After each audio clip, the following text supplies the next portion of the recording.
Hello there, three generations of Mishpacha, Porat. All came from Dan Porat as Pater Familias. This is a conversation with Dan. It's 10 days before his 80th birthday, and we're pleased that you can join us in this conversation. And it's also for the 4th, 5th, 6th, 8th, 12th generation to see and hear something about this man's life.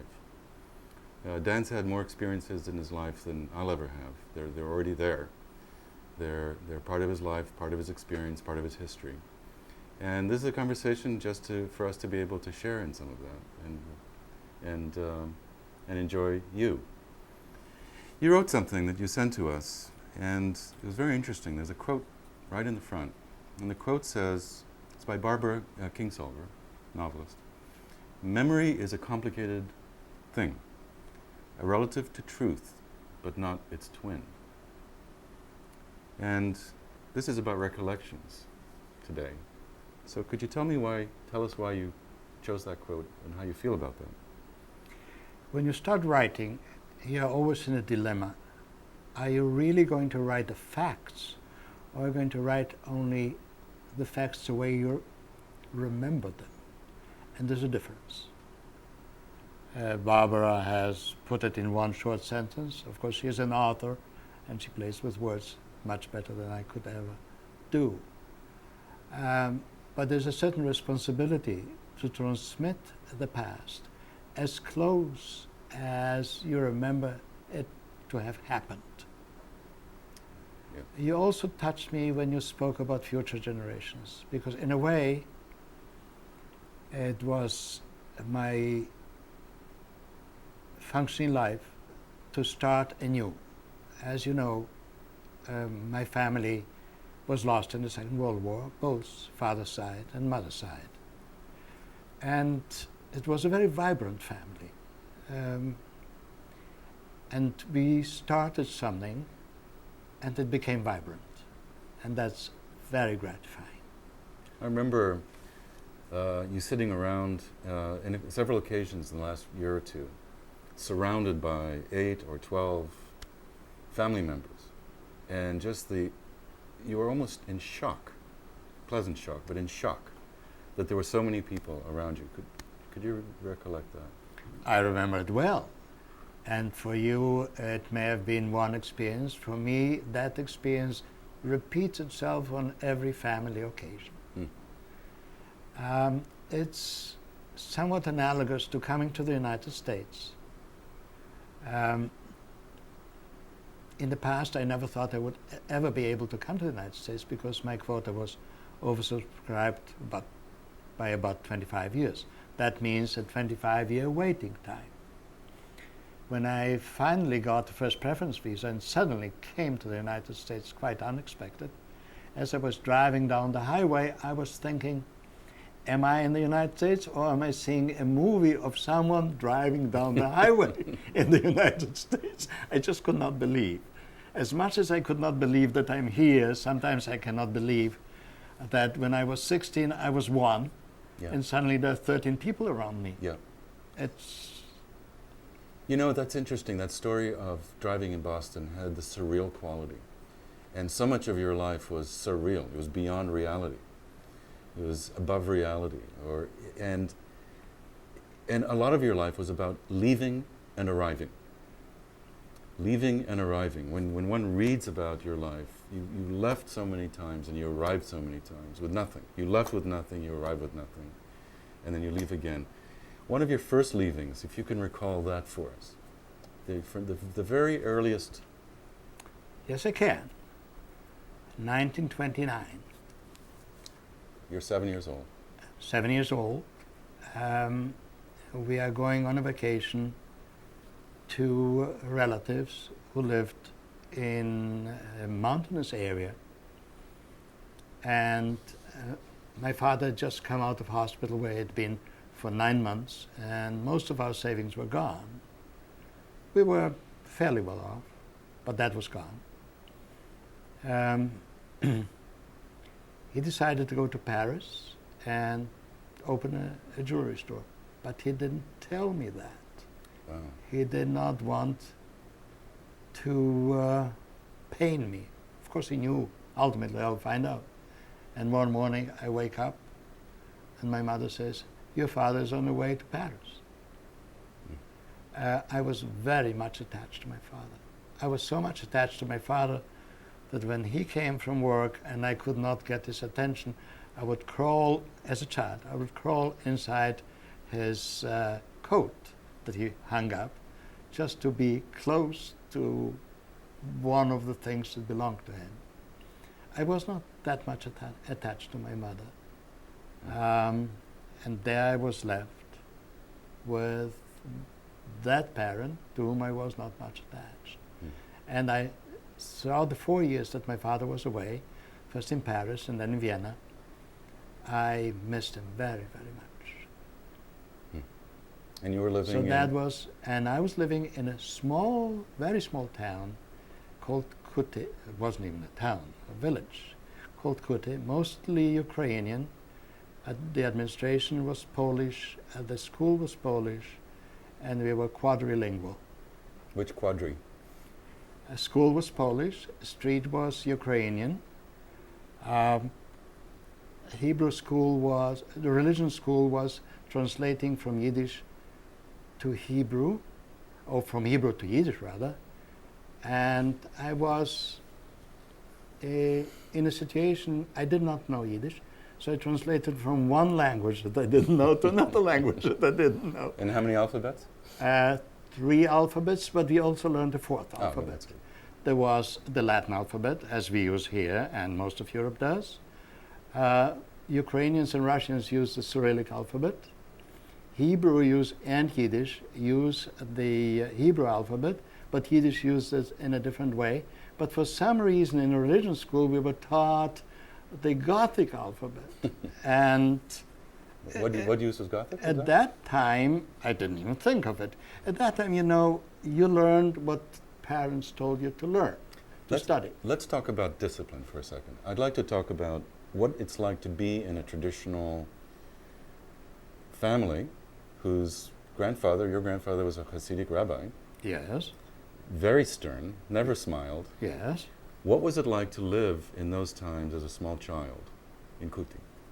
Well, my grandfather was in Vienna, so that was a little later. But if you would like to step a couple of years forward or 4 years forward, Yes, I can let's do talk that. about my grandfather. Let's do that. Is that what you want? Well, we lived, the children adjust more than is given credit to children. My mother was not religious. My grandfather was very religious. We lived only a couple miles apart, so of course I saw my grandfather quite often. In fact, he expected me to come on Saturdays and be tested on the chapter of the Bible that was read that week. So when I went to him, of course, I had the kippah on. When we went to pray, I had talit katan on. You know what that is? Yes. It's a little prayer shawl that you wear under your shirt. But at home I ate bacon. Not bacon, ham. And I adjusted to both very easily. It was not a problem whatsoever.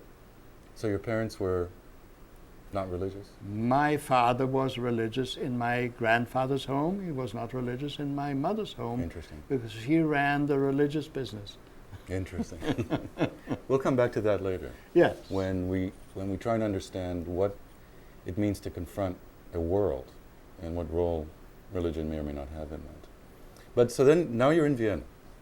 Well, it just occurred to me, you remember the movie Zelig? Yes. In some way, to survive, you had to be a Zelig. Mm-hmm. You had to adjust, you had to adapt. You had to feel at home everywhere. So transitions were not traumatic for me. Yeah. Not at all. Not at all. In fact, I can jump forward. Okay. Just 3 years ago, when I decided to go to the retirement home, Naomi, a very loyal daughter, kept asking me, "Dad, did you really think it through? Are you in touch?" I said, "Yes, I am in touch." Next time I see her, which was only a few days later, "Dad, have you thought it through? Are you in touch with your move?" Yes, I'm in touch. So it repeated several times until I decided I'll make an end to it.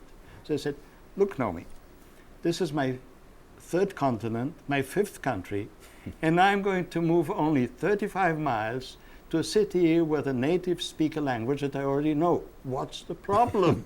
And no one's trying to kill you. That's right. Nobody is after me. That's right. What's the problem? What was the first time you realized in Vienna that someone was after you? That it wasn't a friendly place? Or maybe it was before that? Firstly, you know, in Eastern Europe, there's a saying, when there's trouble, there's deeper trouble for Jews. There was friction, of course, between the Ukrainians and the Poles. The Poles grabbed that particular piece of land at the end of the First World War when the Soviet regime came into power, but there was a civil war until the early 20s. Is that Stanislavov, where you were born? I was born in Stanislav. And you're talking about that piece of... That piece of land, yes. Okay. Today it's Ukraine. Today it's Ukraine. And it's not called Stanislav. Apparently Stanislav was a Polish hero. They couldn't have that name. It's just like changing from Stalingrad to Volgograd. They changed Stanislavov into Ivano-Frankovsk. Now ask me who Ivan Frankov was. I do not know. Probably another hero. A villain in the eyes of the Poles and a hero in the eyes of the Ukrainians. Speaking of heroes, Khmelnytsky, 17th century, maybe 18th century, I do not remember, was a word that I heard at home very often. So why would you mention somebody that far back who was not even a relative? Well, he's known for a pogrom, especially in a city called Kishinev. A very cruel Ukrainian who revolted against the Poles, but when you revolted against the Poles, whom do you kill? You kill Jews. Of course, that's the rule. When there are two ethnic groups in strife, it's the smallest minority, which may be outside the conflict. It's the smallest minority that gets it from both. Now, Khmelnytsky today, why did I mention Khmelnytsky? We were talking about heroes and villains, etc. Khmelnytsky was a villain when I grew up, right? But today, I just read a few months ago, the Ukrainians nominated him one of the national heroes. How things change. Things change also when you study history in different countries. Because when the countries were in conflict, you have to adapt when you go to the other country that now the villain and hero change places. So you get a certain perspective. Right. Nobody teaches you that historical perspective. Right. But you do get it by osmosis, because you live it. And in a direct way, did you feel it inside your village? Did you? What was a recollection of that? I personally remember in England, the first time when a girl tapped me on the shoulder, you know, behind my shoulder, and said, "You're from Israel." Yes. Where are your horns? That was a very mild experience, I'm sure, compared to what you went through. Well, on Easter Day, the priests used to give a sermon that the Jews killed Christ. Actually, historically, the Romans killed Christ.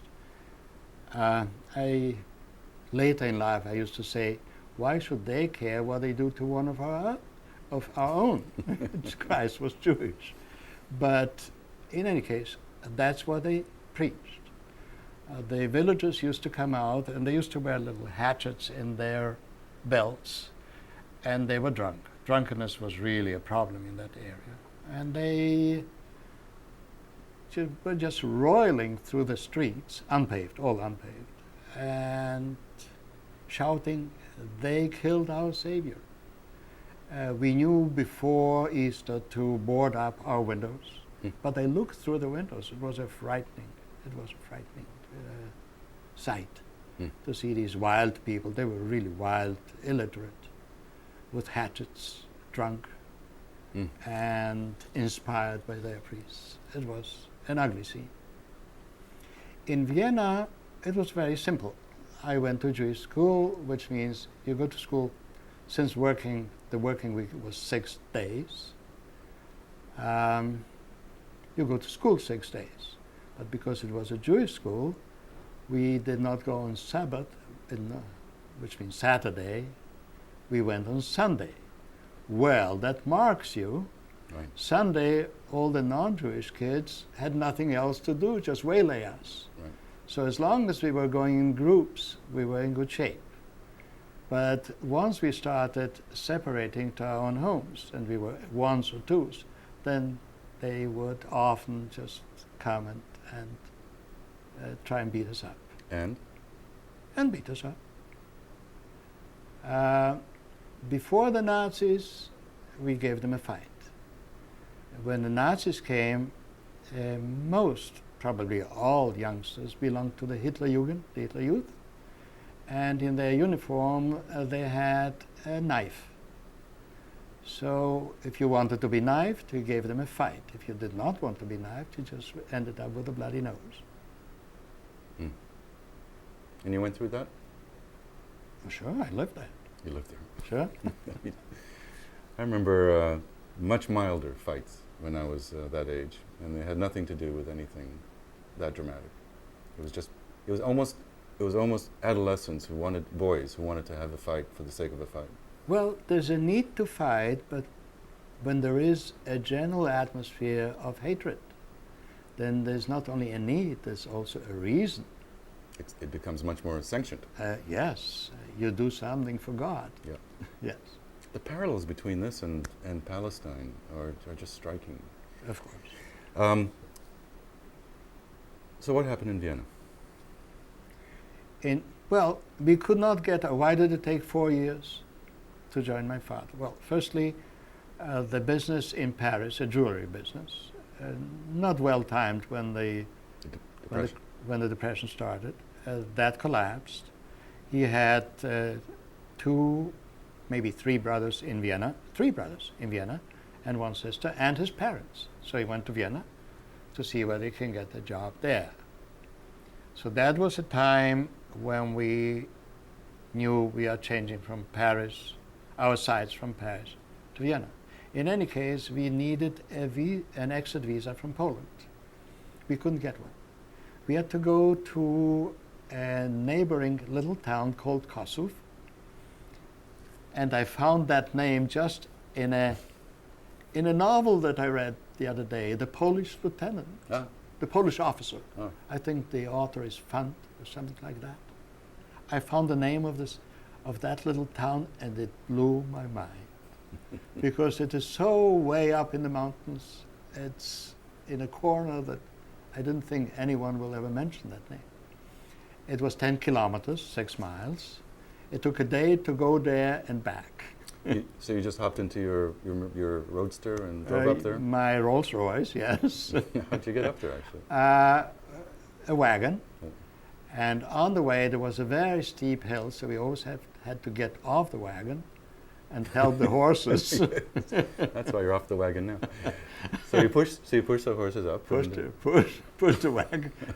We thought we helped the horses push it up, but whatever it was. And then the bureaucrat in Kosów wanted to be bribed. Of course. And my mother bribed him. How much? I have no idea. We had dollars. Oh, wow. Yeah. From Vienna, from Paris? Not from Paris. We had dollars. In Stanislawa, we were well off, and we were saving to buy a house. And so everything was changed into dollars. But then the dollar collapsed, of course. But I don't know the relative collapse of the dollar and the zloty, which was the Polish currency. But you bribed? We bribed, and we bribed, and we bribed.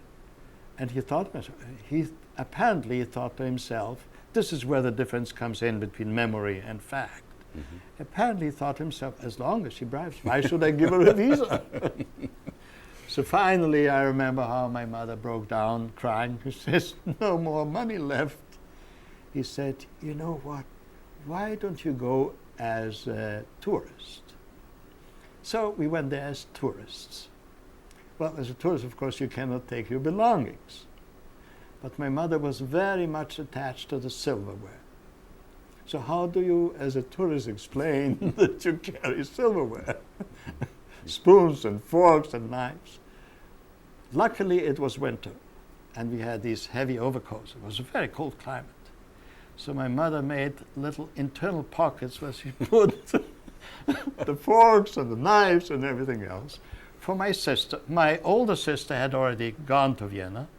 As a student, she studied medicine. We were very poor, but she studied medicine. It was very expensive. Amazing. Yeah, well, we knew, and we'll come back to it. We'll come if back there's to it. an Let's go opportunity. to this over. Well, so there we went by a carriage to a little town, and by a better carriage to another town. Then we took a train. And then my sister was very prone to motion sickness. So in the train, she got very, very sick. I mean, she must have been dehydrated. We didn't know about dehydration then, nor in the Second World War. A good soldier was a soldier who never drank water. But back to the train. So she had to run to purge, and my mother wanted to unburden her, so she took out her silverware and put it in my hidden pockets. So when I was walking, I was playing music like Glockenspiel. But you know, A good smuggler. a good smuggler, early training. We went through the Czech border, Polish-Czech border, then we went through the Czech-Polish border. It took forever. By the time we came to Vienna, we came with all the silver. What else could we come with? But in answer to your question, we were, what do we call it here? Illegal immigrants? Undocumented aliens. Undocumented aliens. That means keep your head down and never complain, never go to the police, no matter what happened to you. My father, the Bracero. Yes, your father, the Bracero, and later at Harvard. Yeah. So that was the existence. Mm-hmm. But it almost caught me in the Nazi net later, because I lost the Polish citizenship. I was stateless. I had to get out of Austria. No papers. No papers, zero. I had to get out of Austria when the Nazis came. It was difficult enough to get a visa to get out and to get a visa to go to some other country. But when you didn't have a passport, there was nowhere to stamp that visa. Right. So by that time, my father had already been arrested, and I was on my own to handle that problem. Interesting. So let's back up. Well, Back up. We're in Vienna. We're going to go get a passport somehow, or at least get out of Vienna. The Nazis are coming. oh, that was exciting time. That was an exciting time. The Nazis are coming, and take us back to that moment, right up to the point where 3 men knock on the door. All right. Existence in Austria was, as I told you, Jews were second citizens, and Eastern Jews were second citizens of the second citizens. Now, the worst thing you could say was Ostjude, Eastern Jew. That was even looked upon by the local Jews. Viennese don't speak German. Only foreigners speak proper German. They speak a Viennese dialect to identify themselves that they are Viennese. So you could immediately be identified that you were really not born there, even though your accent was perfect, but you spoke Hochdeutsch, proper Deutsch. You didn't know the little words that they put to identify the close group. How did it develop? Because Austria had at least 12 nationalities before the end of the First World War, but that's not of interest now to the family. I was in a Jewish school. We had very high standards. People would just have to leave school if they did not meet the standards. So classes were rather large in the beginning, The gymnasium started at the age of 10 and then at the age of 18. Again, our standards were very high because we need certification every year, and I'm told now that I was told just a few years ago that the authorities applied much stricter rules because they were not very willing to give certification to our school. So they did us a favor. They really did us a favor. And one day we heard, well, firstly, 3-4 weeks after I came to Vienna, there was the government decided to shoot up the Social Democrats. There were rifle shots, cannon shots.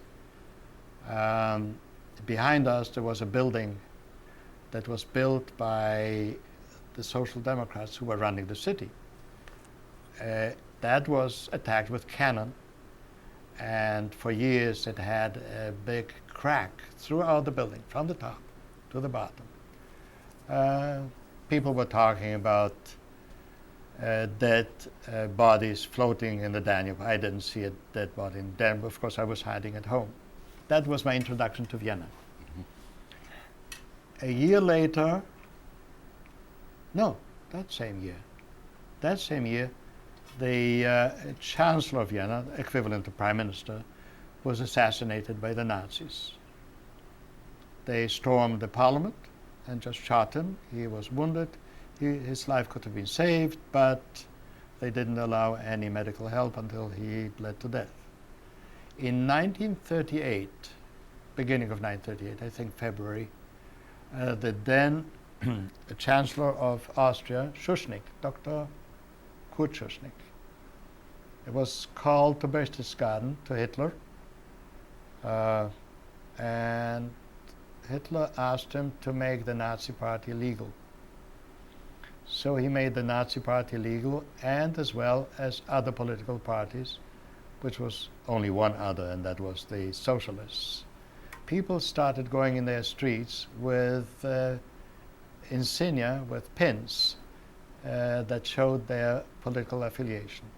The swastika for Nazis and 3 arrows for Social Democrats.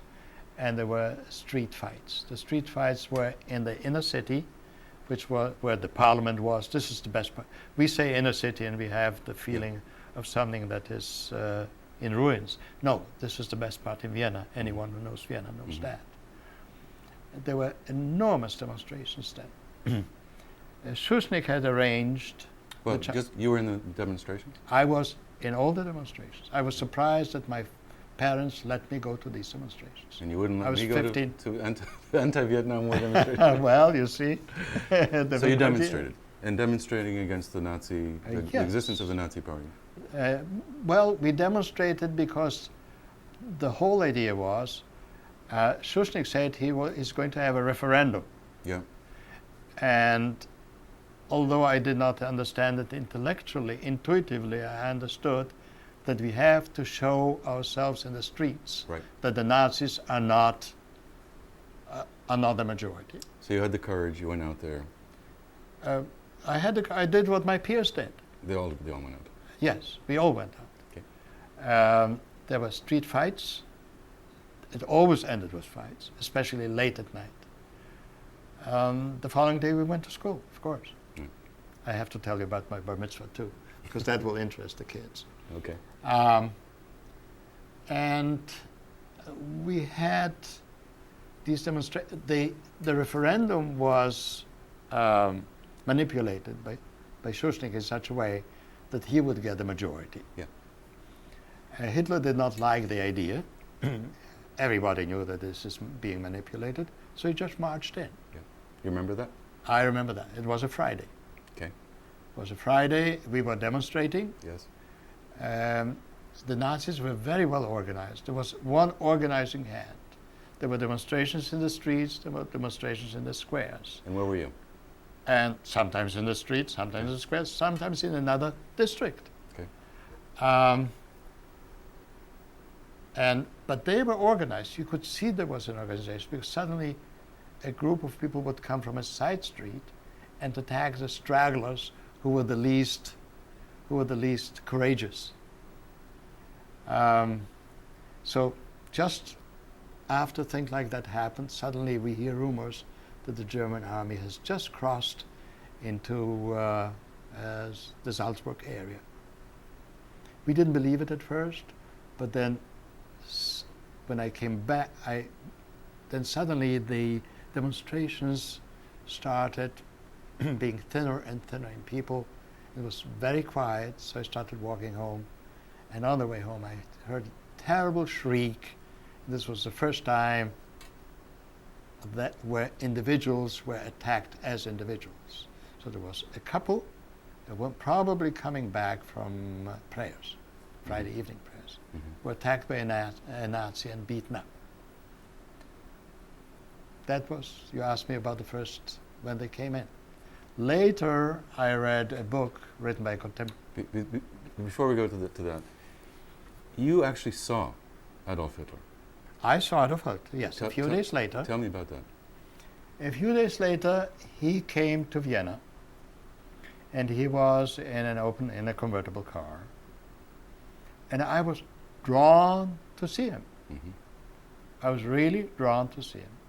He was on the Ring. The Ring is a wide boulevard that is surrounding Vienna like a circle. Used to be the walls of the old city that were removed, and the Ring was made. And I was standing there, and I was looking at the Austrians, whom I knew as gemütliche people, and they were in ecstasy. They were so much in ecstasy that the faces were distorted. Wow. Distorted faces shouting Heil Hitler.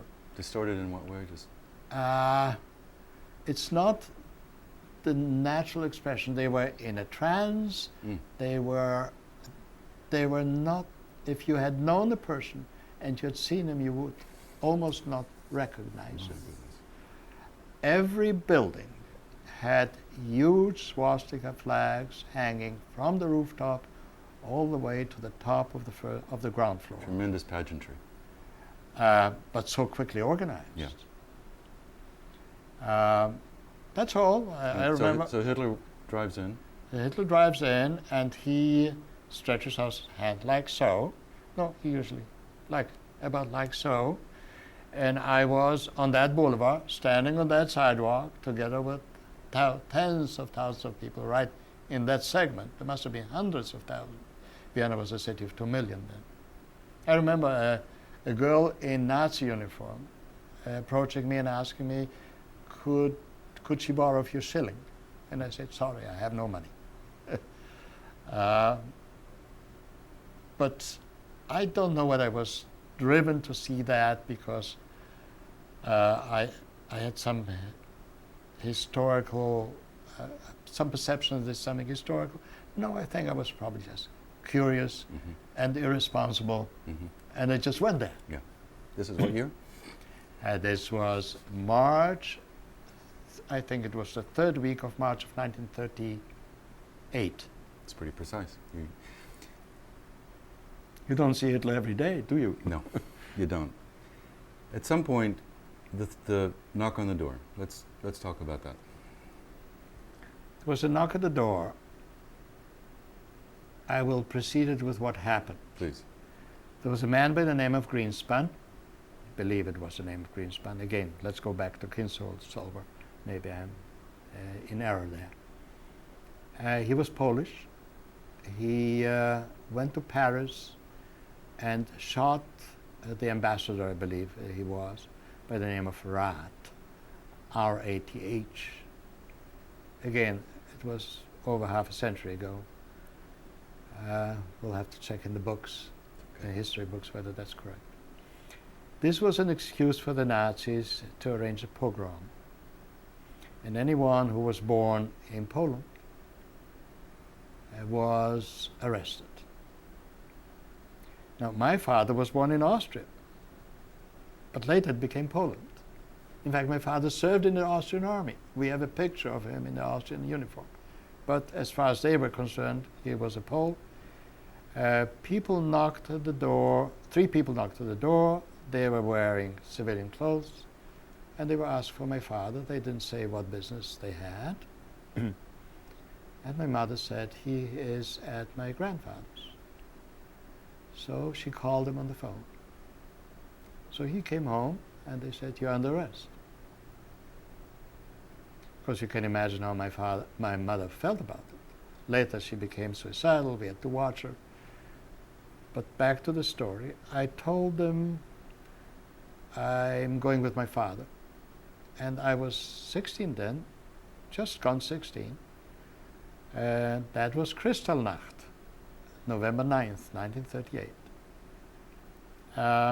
But I was a little boy, I looked like 14, and they pushed me away and said, Schrop, which in Viennese dialect means little kid. I ran after the truck that took him away. I ran to a place that's called Leopoldgasse. There was a police station there. And I was standing. I knew he was not guilty of anything. He'll be released.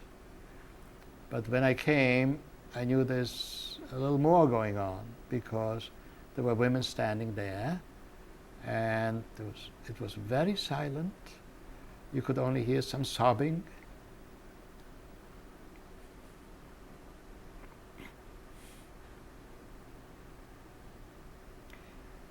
And I was waiting.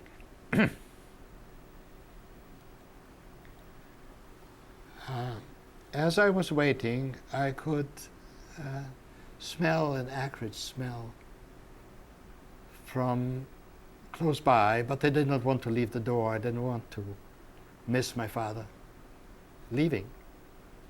But after hours of standing, I just went half a block and I saw the main temple of Vienna being burned, with the furniture outside, the scrolls of the Torah in the fire, and people had a party. There was a block party for the non-Jews. I went back to wait for my father, and the number of people waiting became fewer and fewer. It was very cold. It was a cold November night. Finally, at 2 o'clock in the morning, I decided to go home. And when I came home, there was a terrible scene. My sister was beaten up by Nazis. That was the sister that studied medicine. She was already a doctor then. My mother wanted to jump out the window because she felt responsible for my father's arrest. And that was the scene. I don't remember my feelings then. I think I was just stunned from the whole experience of the day, of the afternoon and the night. I don't remember a thing, what I felt, what I said, nothing. We're back. When I was 16, I remember having a crisis because my car wouldn't start. I had to probably get a new carburetor. When you were 16, you had different issues. We were talking about you coming home and seeing a state. Your mother's ready to jump out the window. Your sister has just been beaten up. And then your mother went into a deep depression. Well, she was suicidal all the time. We had to watch her. Obviously, she was in depression. Otherwise, she wouldn't be suicidal. What did you watch? How did you watch her? Oh, we were just with her. We took turns to be with her all the time. After a while, she calmed down. And 2 months later, I left. How was the decision made? How was the decision made between the 3 siblings? Who would leave? That was easy. Many people ask me here, did your parents let you go? It's such a naive question. The rule was anyone who can save himself will save himself. Some families who tried to keep together were all lost because it's much easier for an individual to get out. I was very, very lucky that 2,200 certificates were given, without names yet, for youngsters between the age of 15 and 17. I was right in the middle. Most youngsters, the youngsters who qualified were in Zionist movements. That's to go to Palestine. I was in the Zionist movement, but I was not active because I was working. I was working from the age of 12 as a bookkeeper to help my sister go to medical school. So when I go to medical school, she will help me, right? It's a very simple arithmetic. It was not my pocket money. I was very proud of bringing it home. I tried to figure out what was the worth of that money. It's very difficult to calculate the purchasing power. But actually it became very easy. It was 1/3 of our monthly rent of the apartment. Wow. Easy, right? Very easy. So because of that, I just did not have the time to participate in youth movements, but I sort of belonged. So I was not in the initial group that all my school friends went. I was in the last groups, and I was lucky I was.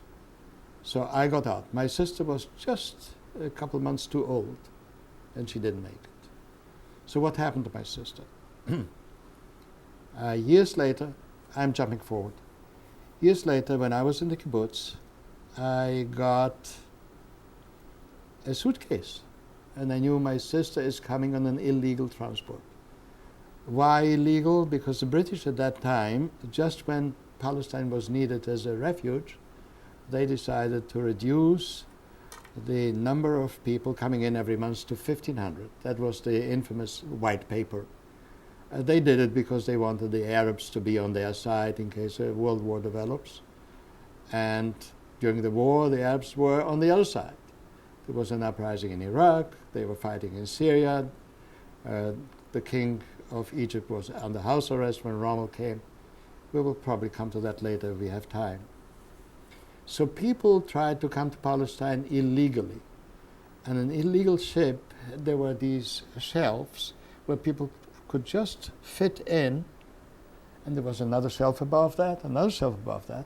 There was no room for suitcases, of course. They wanted to take as many people as possible. A suitcase, you could just ship across, right? So when the suitcase arrived, I knew, my sister is going to come. That was the younger sister. Younger than my older sister, but older than I. But she never arrived. What happened was she escaped to Yugoslavia. She was waiting in Yugoslavia for the boat, illegal boat. While she was waiting, the Germans invaded Yugoslavia, captured it, and sent her to a labor camp in Opole. She was in the labor camp in Opole, then she was sent to the ghetto in Tarnów. Took me years to find that out. And there she met my parents. Tarnów was divided into two parts, a slave labor part and the part for people who were just starved enough to die.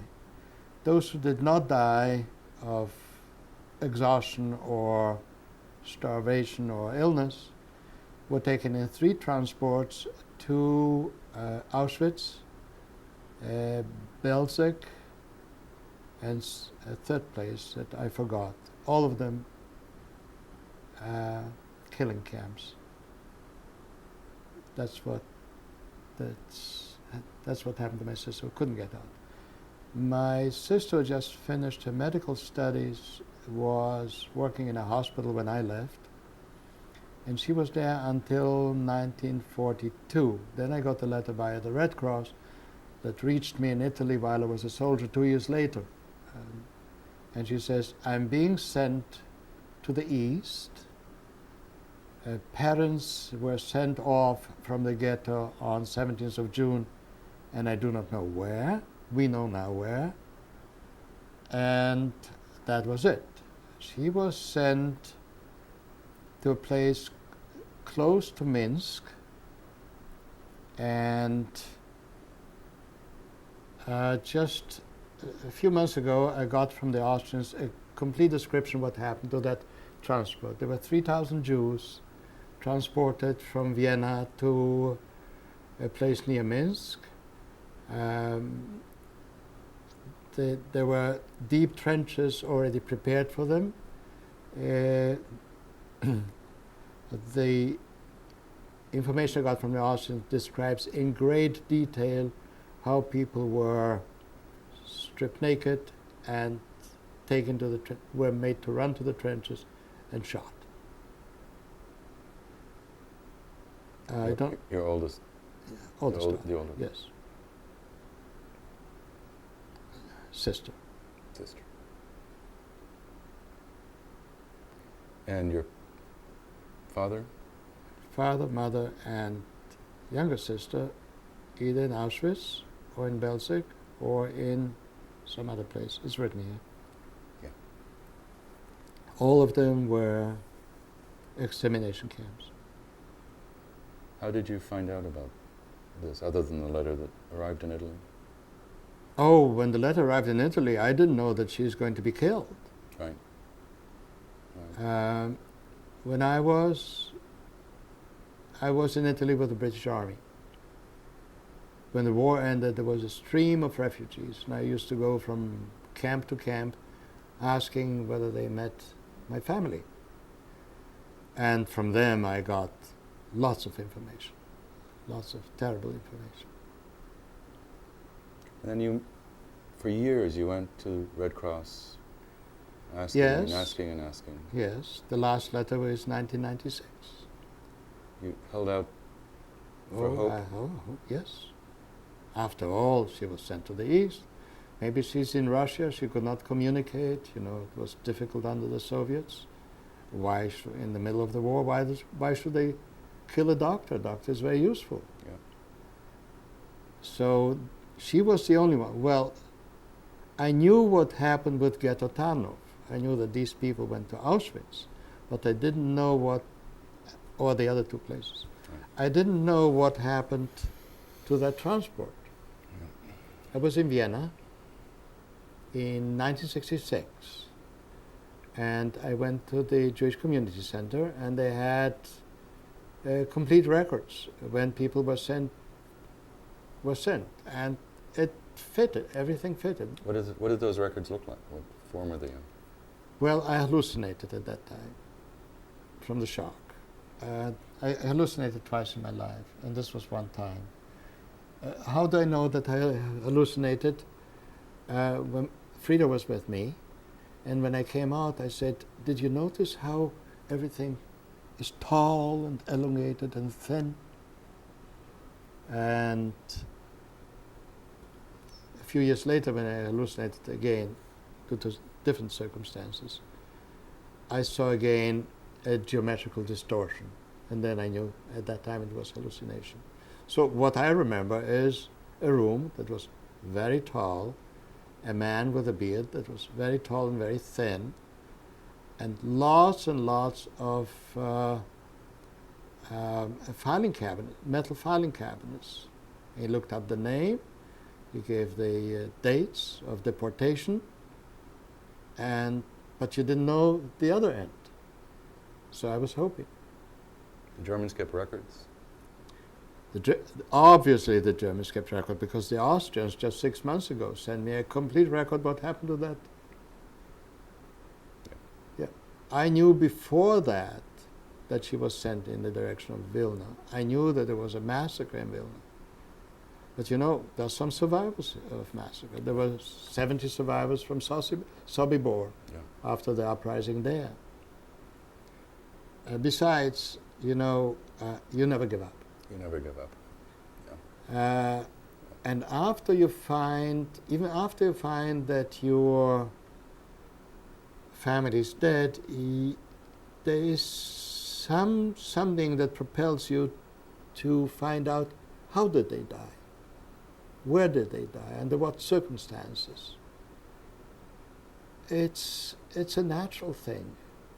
It's a way of honoring them.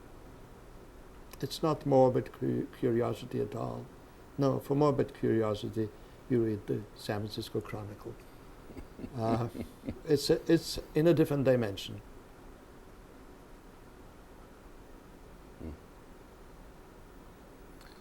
So you found yourself on the Jerusalem, a ship.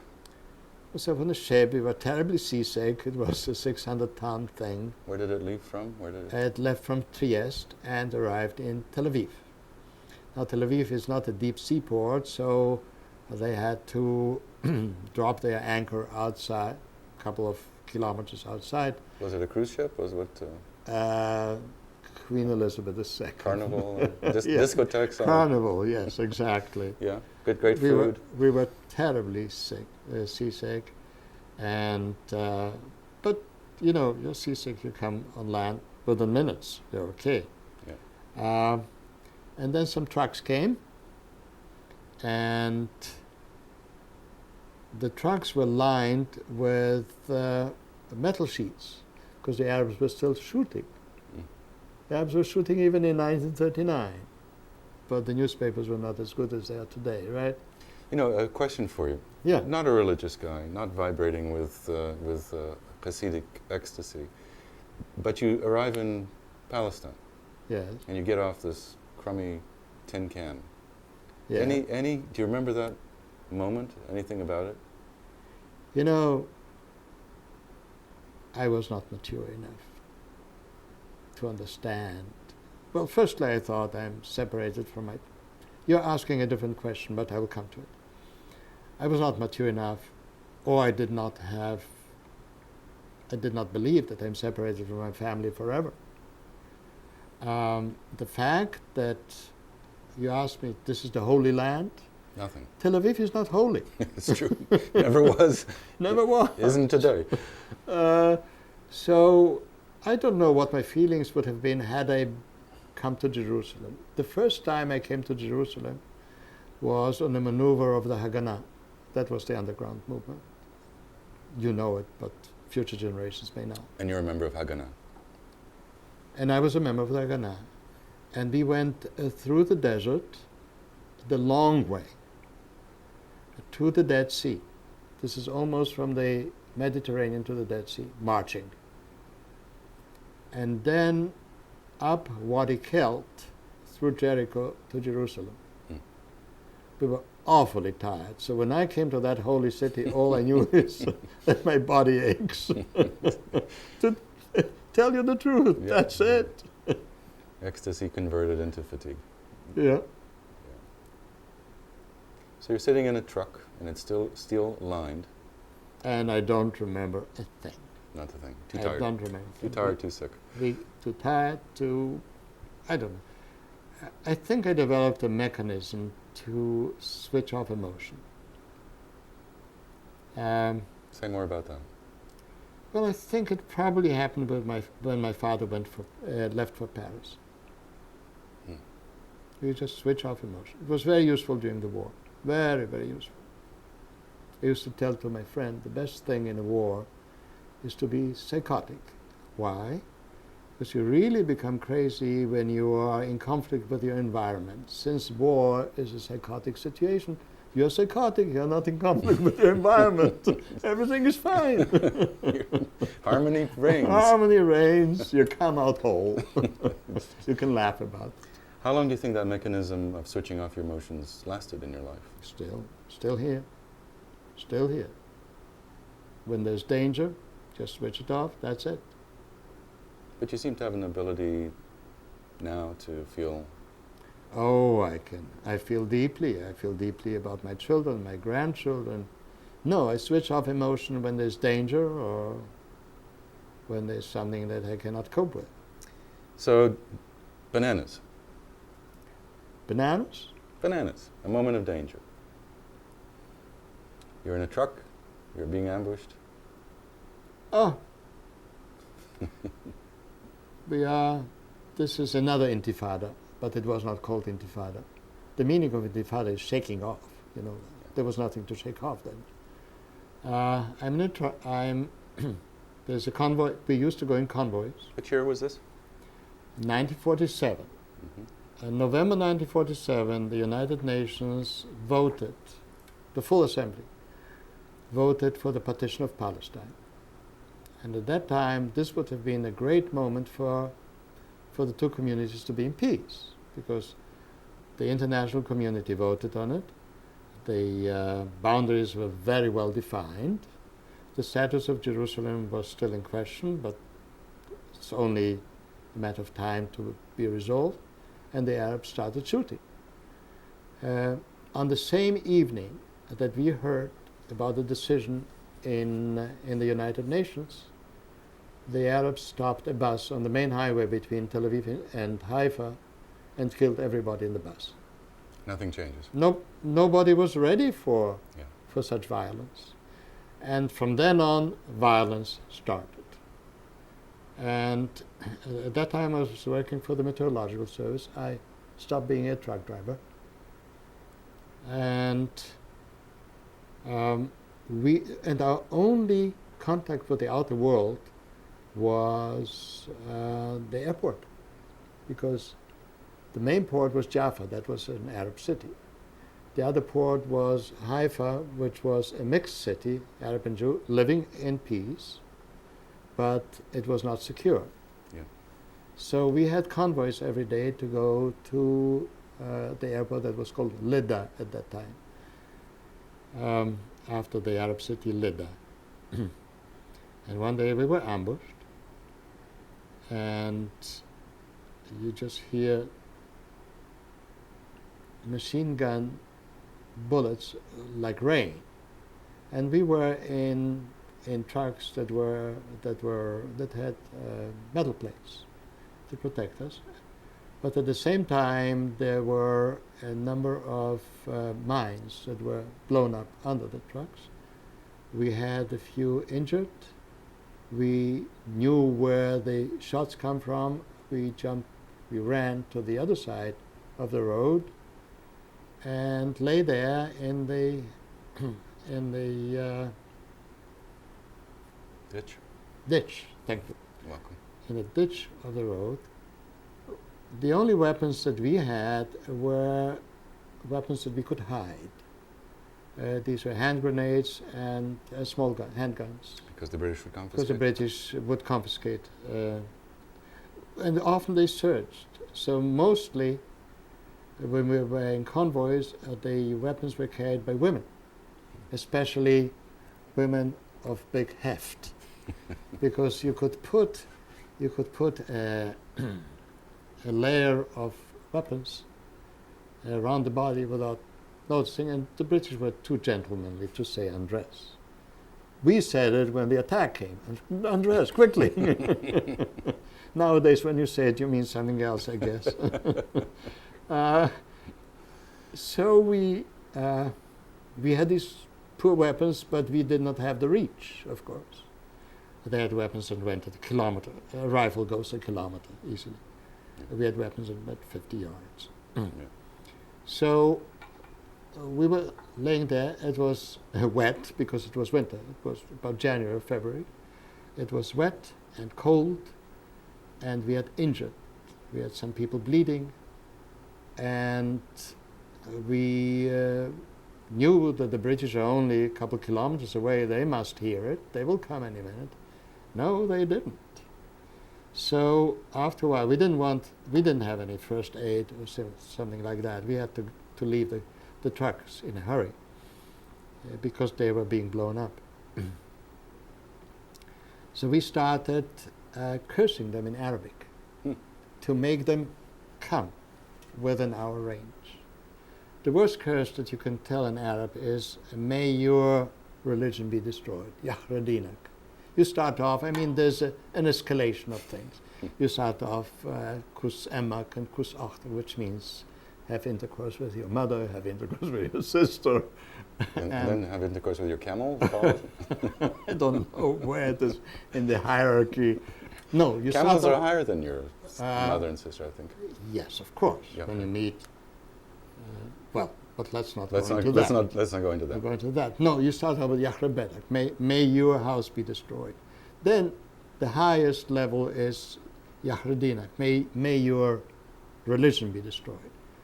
That makes them really mad, and they come rushing at you. They didn't. They ran. They left. Hmm. When they left, the British thought we were all dead. Then they came. It was quiet, right? All quiet on the southern front. All quiet. So these are the same British, because we skipped 9 years of the Second World War and before and after. It was just a little war. Just a little skirmish. And you are in the kibbutz. I'm in the kibbutz. I live in a tent. What years are you in the kibbutz? 39 to 42. And you're in a tent. Is it luxurious? No, first I was in a house, but it was so filled with bed bugs.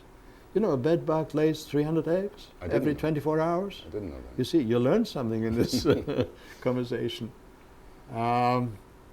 It was unbelievable. So I went to a tent, and there I got mosquitoes and malaria, and again malaria, and again malaria. Malaria carries a protozoa. I don't know whether it's a protozoa. Something that the Anopheles mosquito is only the carrier of the malaria. When it sucks, it injects a little of that carrier, and that multiplies very quickly. It divides into 16 every 24 hours. That's why you have that shivering and that very high fever. How high a fever? I don't remember, but it was very, very high. Mm. I mean, it was very high. And you know, interestingly, very high fever was easier on me than shivering. Mm. Shivering, the whole body just works for hours. How many cycles of malaria did you have before? 8. 8 cycles. 8 cycles. And you, Whenever you get tired, the things that hide in the liver come out and attack you. Yeah. You lived in kibbutz Nan during which years? 1939 to 42. Three long years. That's a long time. Yeah. That's a long time. And where were you living? In Nan, you were living. First in a building, in concrete building, and then in a tent. And what was your job? I mean, what did, In a kibbutz, so there is making music CDs? Or? Yeah, in a kibbutz there is a committee that assigns jobs. There are few people, and they are the senior people, and they have fixed jobs. But the jobs vary from day to day. You're really, what do you call it? Somebody that works on the farm, a farmhand. Mm-hmm. You're a farmhand. We did not have enough land, so we had to hire ourselves out to work elsewhere, just to bring in some money in the kibbutz. Interestingly, as I was there during the 3 years in the kibbutz, every year there's a yearly meeting, and we tried to reduce our standard of living in order to create room for refugees. What do you think of that? Interesting. Today it's different, completely different. When you have a government that does all the welfare, there's no volunteering. Look at Europe, look at America. One's view of a kibbutz during those years is that there was ideological fervor around it. And Highly ideological fervor. We would not hire people and pay them. We would not hire them because that would mean exploitation. On the other hand, we were one of the most southern kibbutzim. We also had a carpentry shop, so we were very active in two things. Firstly, in the Haganah, and later a member of the kibbutz, Yisrael Galili, became the first defense minister of Israel. He Out of your kibbutz? Yes. Oh. We had 2 ministers. The kibbutz at that time was so dominant in all affairs of Israel, whether you talk about culture, poetry, music, Haganah, organization, I mean, it was the infrastructure of a future state without having a government. It was all on a voluntary basis. We were also preparing. There was a whole episode in the Zionist movement that was called Tower and Stockade. People don't even know about that. We were preparing prefabricated towers and sections of a stockade and rocks, crushed rock. We would go out at night in a long convoy and settle a land that was bought by Jews with honest money, but the Arabs would not let us settle it. We knew that the following morning there was going to be an attack. So all that had to be built up during the night. We were all taught Morse. So during the night we had light Morse. Morse code. Morse code. During the day we had Morse with flags. And that was our means of communication. There was no radio then. It was a very, very primitive country. Today Israel is one of the highest technological countries. In fact, the number of engineers and technicians per capita is about twice as much as in the United States. But in those days, there was a little of a Tolstoyan feeling we have got to go back to the land. So while the whole world was going from agriculture to industry, we were taking city boys and we were making farmers out of them, except there was not enough land and not enough water. And probably not enough will for these intellectuals to Oh, yes, there was. There was. Oh, there was. Oh, yes. There was a sociologist by the name of Artin Rupin, who at that time said, well, every nation is built like a pyramid. And the base of the pyramid are the workers and the peasants, and then every layer is a little smaller and smaller, and the intellectuals are on top. Now, the Jewish pyramid is upside down. We've got to rectify it. So everybody, idealists who came to Palestine, wanted to rectify. Throw away your degree of Germanic languages, right? What would you do with it in any case in Israel? And become a farmer. But the whole world was going the other way. I mean, the United States at the turn of the century had 40-something% agricultural workers. Today it's 3%, if that. That was my doctoral thesis, I remember. Yes, you should remember that. But you know, when you are ideologically driven, you do not ask for common sense. Yes. But it was good. It was a healthy period. At one point, you decide to join the British Army. Yes. Now that's interesting from two perspectives. One is that the British were not exactly friends. They were an impediment to everything that the Zionist movement wanted to accomplish. Right. And never, for example, never came to save you when you were attacked by in that ambush. But yet you joined them. Could you tell us about that decision and then where you went and what boot camp was about? It was, for a while I thought that it was an inner struggle. And maybe I told you sometime it was an inner struggle. No? Yes. But I don't think it was that. Remember, Rommel had fantastic success against the British.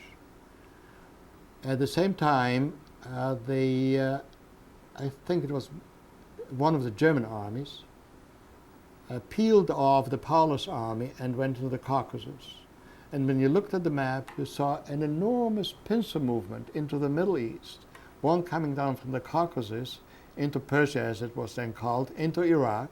And in Iraq there was a revolt against the British. And the other was Rommel coming from the western direction, and there was not a revolt, but there was an attempt of a revolt in Egypt. The king was under house arrest. Top officers, Nasser, Naguib,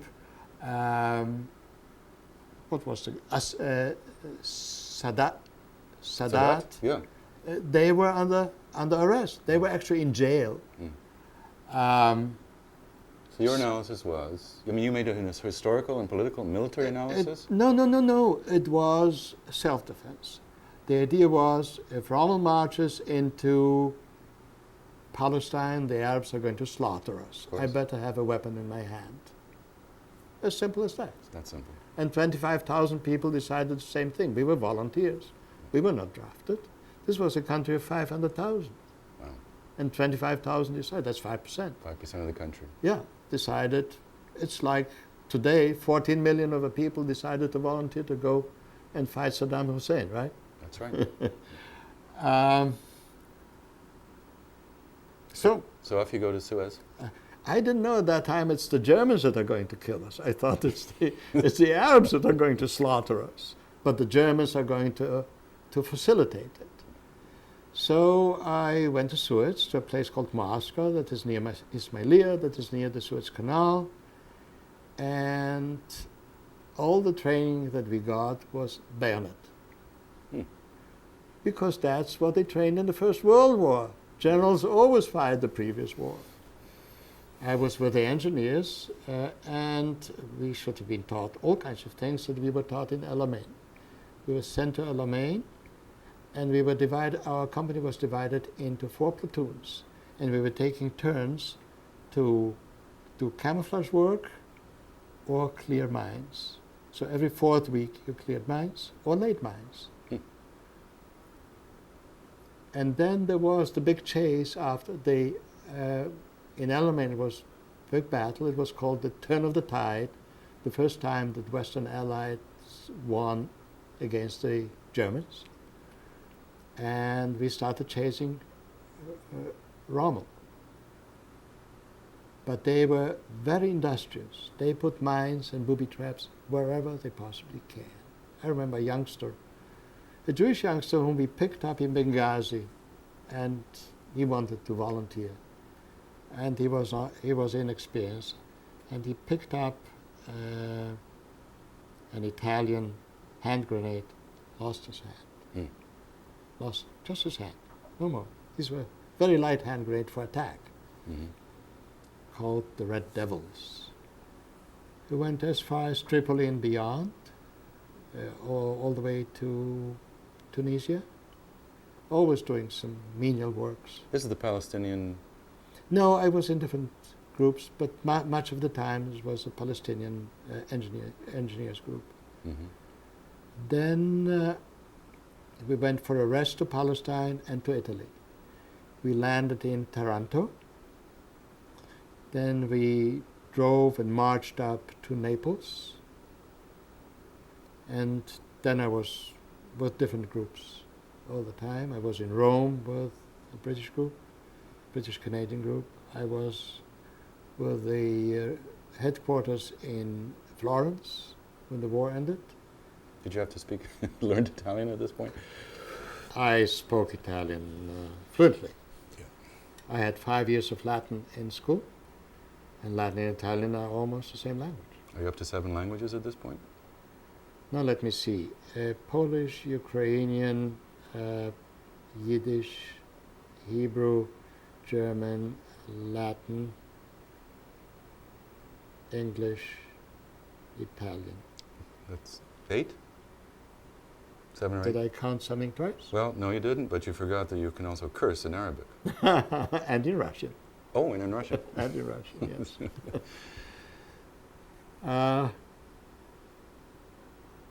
But I forgot some of these languages. Yeah, it's okay. I retained the accent, though. Doesn't help you much. So the war is actually, you don't get shot, or do you? We get bombed, we get strafed, we do not get shot. So you make it through the war. We make it through the war. They come back to Palestine, and I was sick, so I came back in a hospital ship, and there Frida was waiting in the hospital. How she knew that I was coming and where I was is beyond me. We never, in the army, as you know, you never have addresses, you have codes. She found me through my relatives, and we got married. Now you're an orphan in a country that is struggling for, well, it's not a country yet. It's a It's not a country. It's The first priority was to bring in the survivors from Europe. Mm-hmm. Soldiers had no priority whatsoever. I got £5 when I was discharged. £5. £5, a grey suit, wool, with white stripes, and 25,000 people got that, so you knew who was in the army. But you couldn't wear it in any case because the climate was too hot. That's a useful gift. And I got a raincoat, but most of the raincoats are very, very long, so I could never wear it. And it never rained in it. But I could see some of my friends. Oh, it does rain 3 Yeah. months very heavily. Yeah. But I could see some of my friends wearing these raincoats and almost reaching the floor. Do you have any skills at this point? Or you? Zero skills. Well, you knew how to Pick how to mines. break rock with a pick. Yeah. Digging ditches. Oh, we did that a lot in the kibbutz. So you had skills of digging ditches. Digging ditches. You have a college education? I don't think so. No. You're out of high school, thrown out at the age of I 16. don't have a high school education. No I high school have education. half a year of high school equivalent. So basically junior high or Junior high plus half a year, yes. plus half a year. Yeah. You can dig ditches and break rock. What else can Break you do? rocks, pick mines, Pick- identify mines. Identify mines. That's useful. Be careful with booby traps. Can you drive? No, I cannot drive. You can't drive. No. So what good are you at this point, professionally? That's what Frida's father said. No parents, This is a loser no here. skill, no education, He's a total loser. sick. Why do you want to marry him? 8 bouts of malaria. He didn't even know about that. And she said, because I love him. So how do you pull yourself out of the gutter here? Well, I got what's myself. What's your strategy? Well, First of all, is it possible for a little sick Jewish orphan with no skills to even conceptualize a better life? yes. Tell me about that. Well, if you worked in the stone quarry or digging ditches, or even a job that was physically not as demanding, but killed you because it is so dull, you said, I don't want to lead a life like that. This was a very strong motivator. Another motivator was I saw how the family struggled to put my sisters through school. Mm-hmm. And here I'm guessing, because that was not a conscious motivator, but I'm sure this is where it comes from. We had a tremendous financial struggle to make it possible for my sister to study medicine.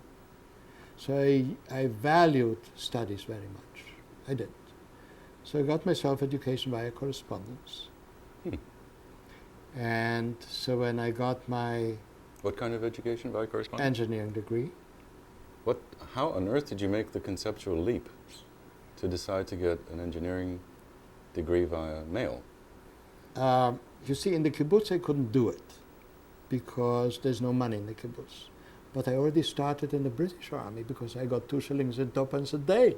Oh, and what did you do That's with your 2 big shillings money. and 2 pence a day? I invested in writing to that correspondence school where I could get myself an education. And I did. I studied in trenches, essentially. I mean, the standard joke, no matter what group of people, That's ridiculous. no matter what group of people I was, it looked to me as though they had the conspiracy to say the same sentence. They would say, tomorrow you're going to die and you study mathematics? That's incredible. The bombs are going off, the tanks are rolling. No, I did not study when the bombs were going off. Oh, you stopped studying when the... When the bombs were going off. But when the bombs are going, speaking of bombs, when the bombs are going off, you're absolutely calm. A minute later, you start shaking. Very interesting. And it's good, because when I was kidnapped by the Arabs, when I was a truck driver, and I was kidnapped by the Arabs, I was cool. We should talk about that while we're on the subject. Well, I was elevated in my social status and became a truck driver. Okay? Most of the import was via Jaffa, which was an Arab town and had a deep sea port. So when you loaded up your truck, you had to drive through an Arab town.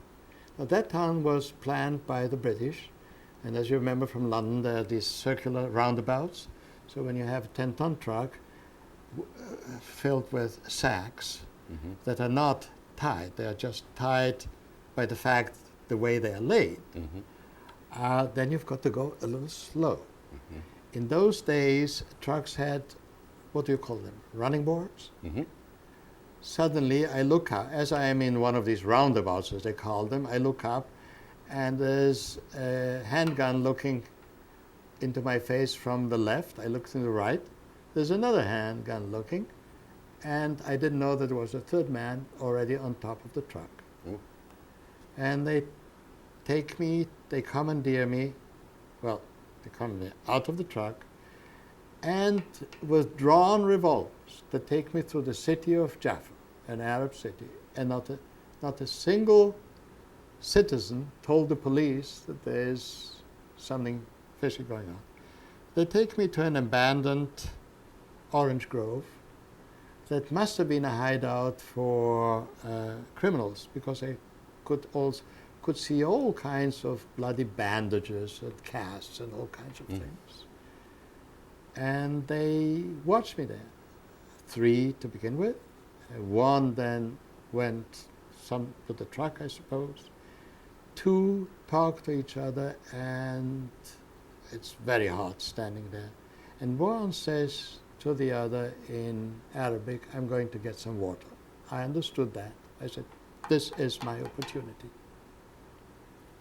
And I look, and he had a Mauser. Oh, Mauser. An automatic Mauser has got a range of 50 feet. No sweat.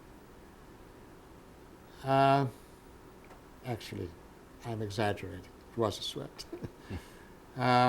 But I was gratified that it was a short range. Now, the way, you probably remember from Israel, the way that orange grove trees are planted, they're planted in a zigzag. That's exactly the way you want to run when somebody's shooting after you. Well, he was shooting after me, and I was running. I came across a barbed wire fence. I'd been in the army to scale a fence, nothing to it. Luckily, I was waiting there. It was Jaffa, it was an Arab city still. I was waiting there for maybe 10 minutes, and a pickup truck came with 2 British policemen in front and 8 Arab policemen in the back. They wore different hats, so I knew 4 on each side. I stopped them, I waved to them, they stopped, and I tell them, I've just been kidnapped, there's some people there in the orange grove. They wouldn't dare go to the orange grove. So they take me to the police station to write a report. I write a report, and they asked me, what weapons did they have? And I said one had a German automatic, and another had a Belgian FM, and the third one I do not know. Oh, you know weapons. Are you one of the terrorists? That was a time when the Stern Group. Oh, yes. I said, no, I serve with the British Army. We will check this out. They kept me until midnight to check that out. Not far from that, there was a place that was called CID, that was the Secret Service. They released me around midnight, and then I had to go through an Arab city where I had just been kidnapped, through Tel Aviv to Ramat Yitzchak on foot. Frida was asleep, and she was pregnant with you. Well, she knew as a truck driver I would come any odd hours. So I came. I didn't tell her anything. And the following day, only that my shirt was torn from climbing over the barbed wire fence. The following morning, I took the newspaper and took the page out of the kidnapping, where the kidnapping was reported, and then neighbors came in and started congratulating her.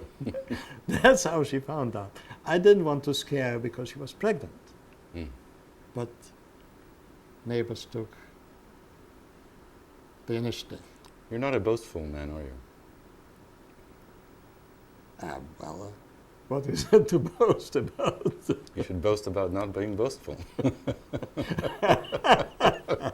That's an interesting construct. May I use that? Yes, you may.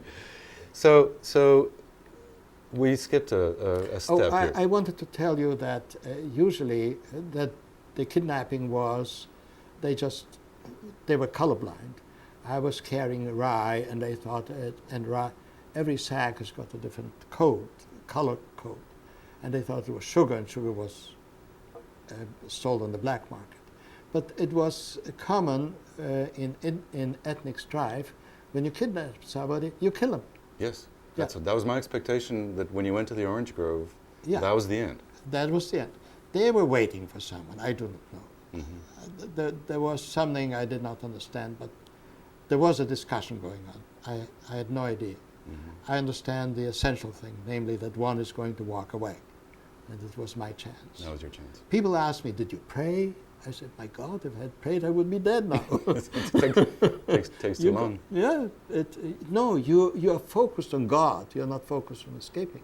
Yeah. God is not going to help you. He didn't help anyone who was going into the gas chambers, did he? No, certainly did not. No. So I learned a lesson. When in danger, don't pray. Yes. What is the next step? Yes. Sorry. Well, no, it's just this is a deep issue.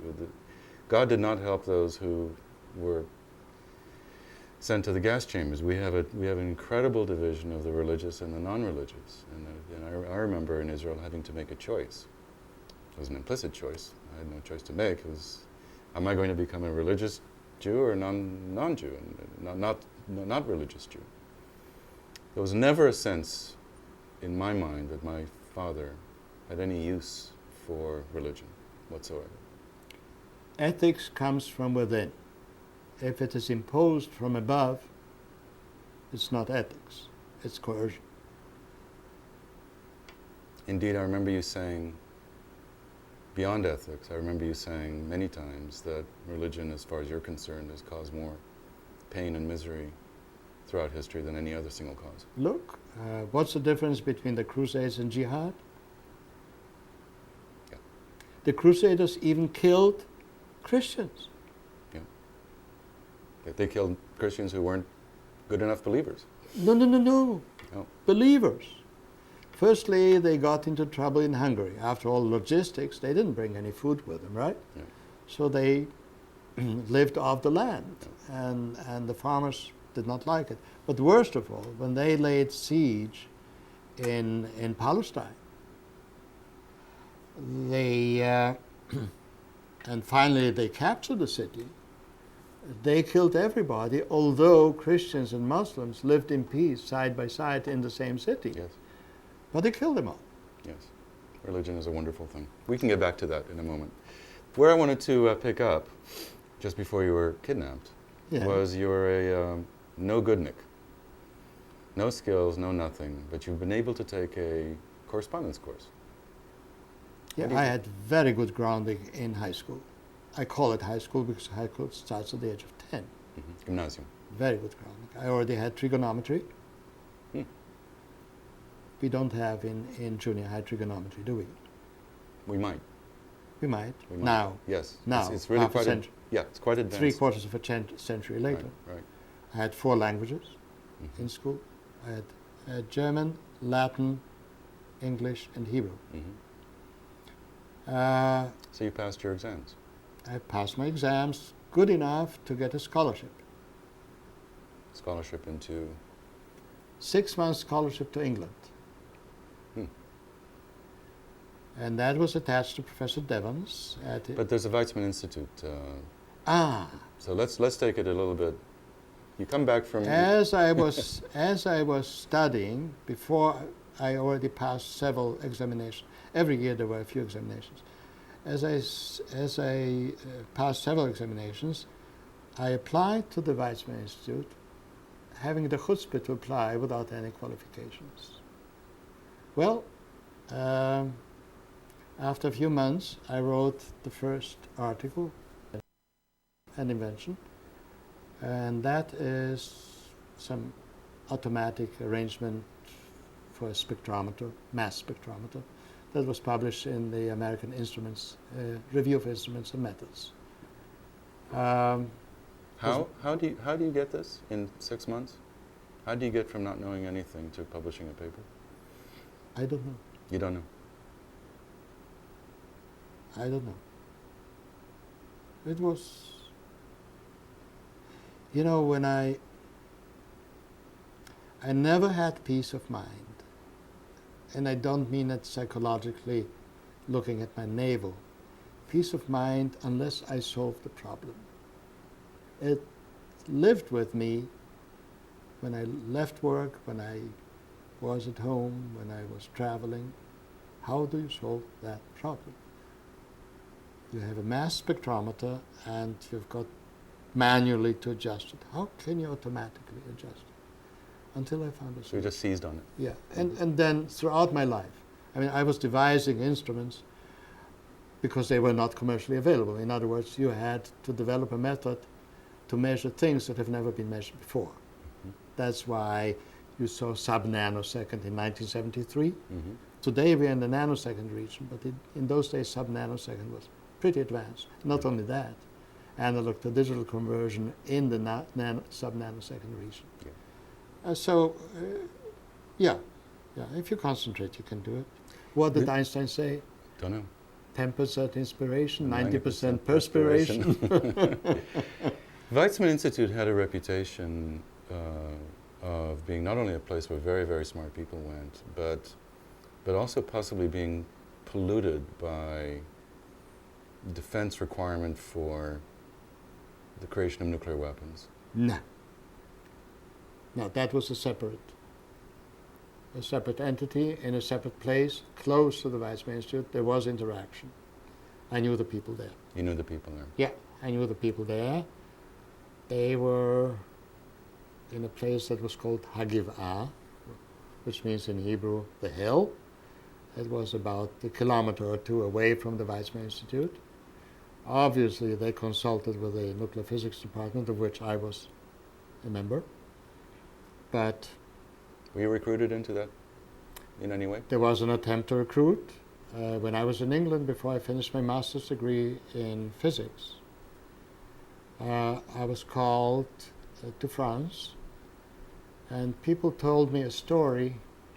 I don't know whether I should tell it. Maybe I can tell it. It's unclassified. Go ahead. It's unclassified. I declare it unclassified. People told me a story. There was an accident in the Weizmann Institute. Somebody spilled radioactivity, and they need somebody to be in charge, what they called health physics, somebody who can calculate the health damage, the biological damage due to radioactivity. And they would like to make me head of that department. So I will consider it. Wow. And they send me to Paris to see my counterpart. Now, in research, you measure radioactivity in microcuries, millionth of a curie. Oh, when I came to Paris, they talked about curies, million times that much more.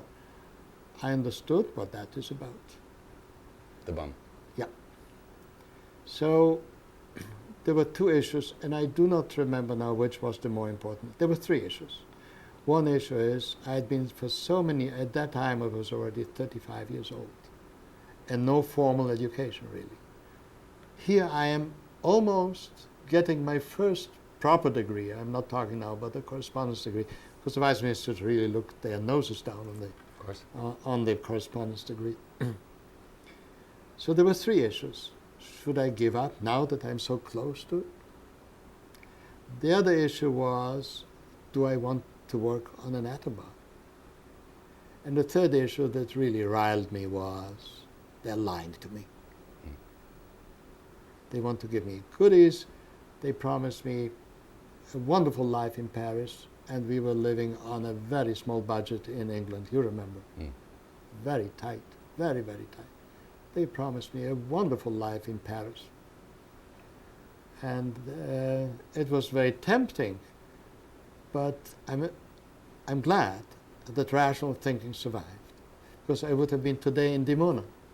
Mm-hmm. Yeah. So these were the three issues, and it was quite clear to me I said, no. And their comeback was? I remember a meeting going with one of, I don't want to mention names, actually he's already dead, walking through the streets of London and trying to persuade me to change my mind.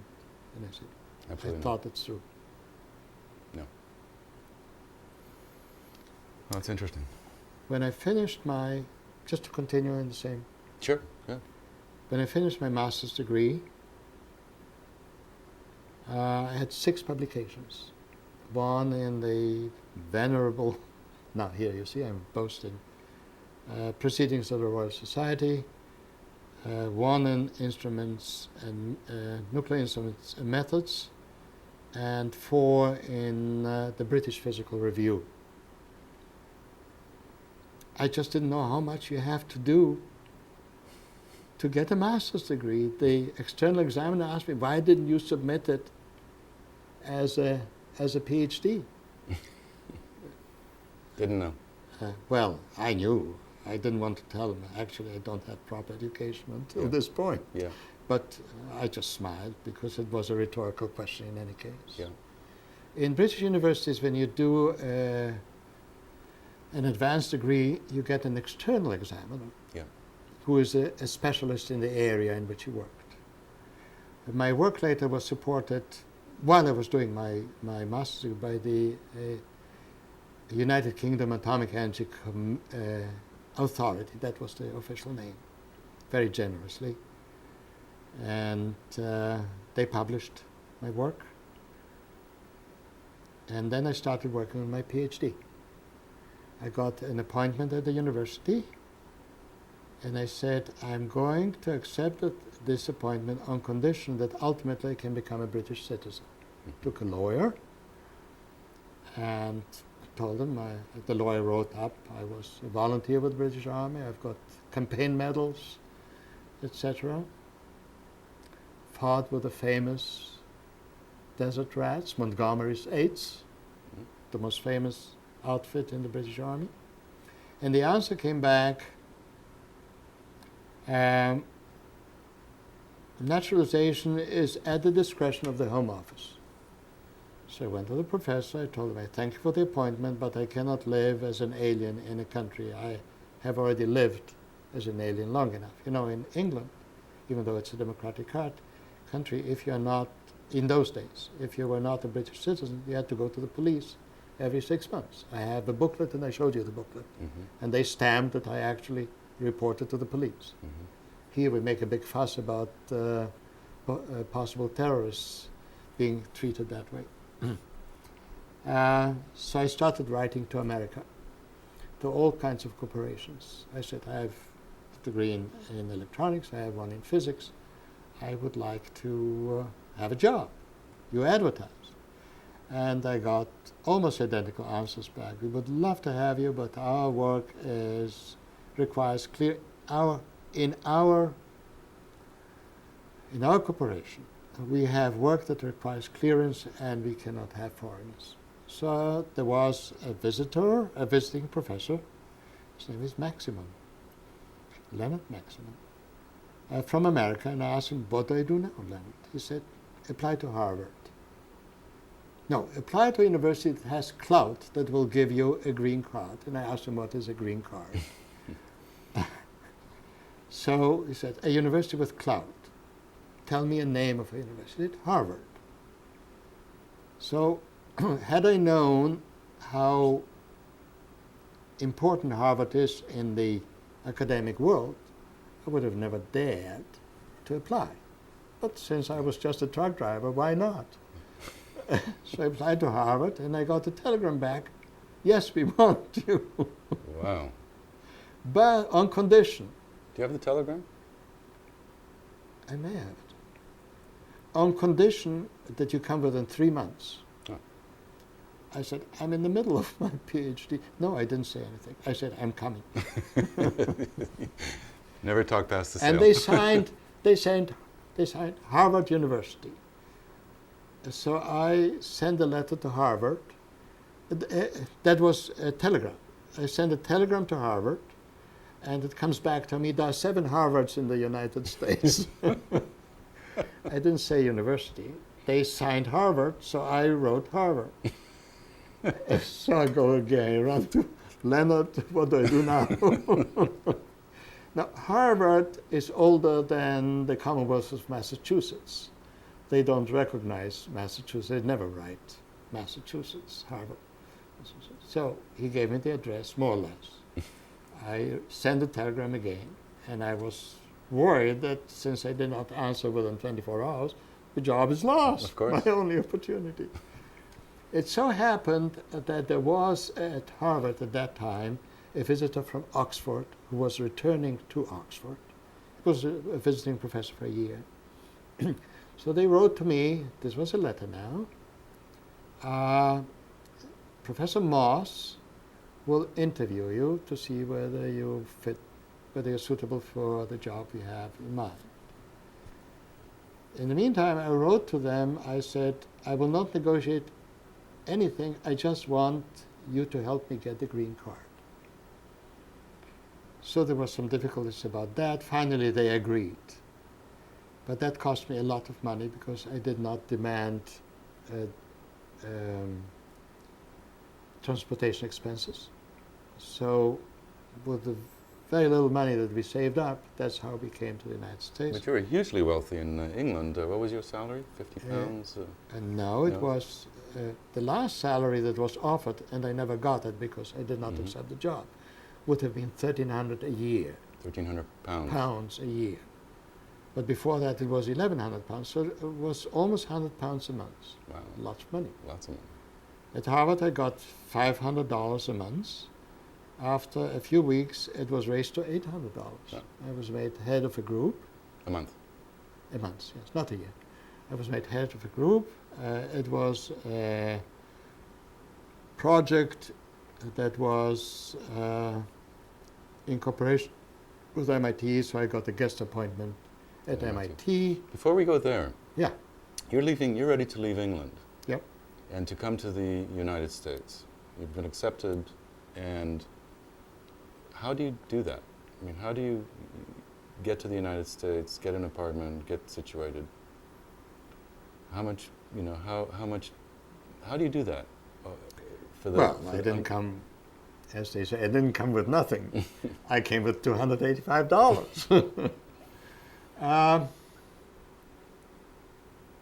It never occurred to me at that time to worry. Yeah. The family was left behind in England. We lived in Timperley until I find an apartment and can bring you over. I found an apartment that was much less expensive than all other apartments, was adequate, certainly more adequate than the apartment we had in England. No, we had a house in England towards the end, but the first apartment that we had in England. And but I didn't know why it was so cheap. I only found out in the winter because it was on a hill, and in the snow and the ice, the car couldn't go up. That's why it was so cheap. And I had a similar experience with furniture. People told me the cheapest place is by Sears. So I go through the catalog, I see some beautiful furniture that's so inexpensive, I cannot believe. So I order the furniture, and it arrives. It puzzles me because these are small boxes. Oh, the chest of drawers, etc. Well, you can imagine. 3-year-old unincluded. You have to put it yourself. I did not know the vocabulary that you have to put it together, etc. Yeah. I read, it was inexpensive, it was good enough for me. So I hammered it together. Having been a handyman in the kibbutz helped. You see, everything helped. Everything helps. I primed it, I painted it. In the meantime, I had a very competitive job at Harvard. And, but it was not enough money. I found a job translating scientific articles from German into English. And I had a similar job in England. Always more than one job. So this was additional income. You were 12 years old and you were the main organizer of the exodus of the rest of the family from England. Frida tells me that you sold the furniture and everything else that we couldn't carry because we came with suitcases.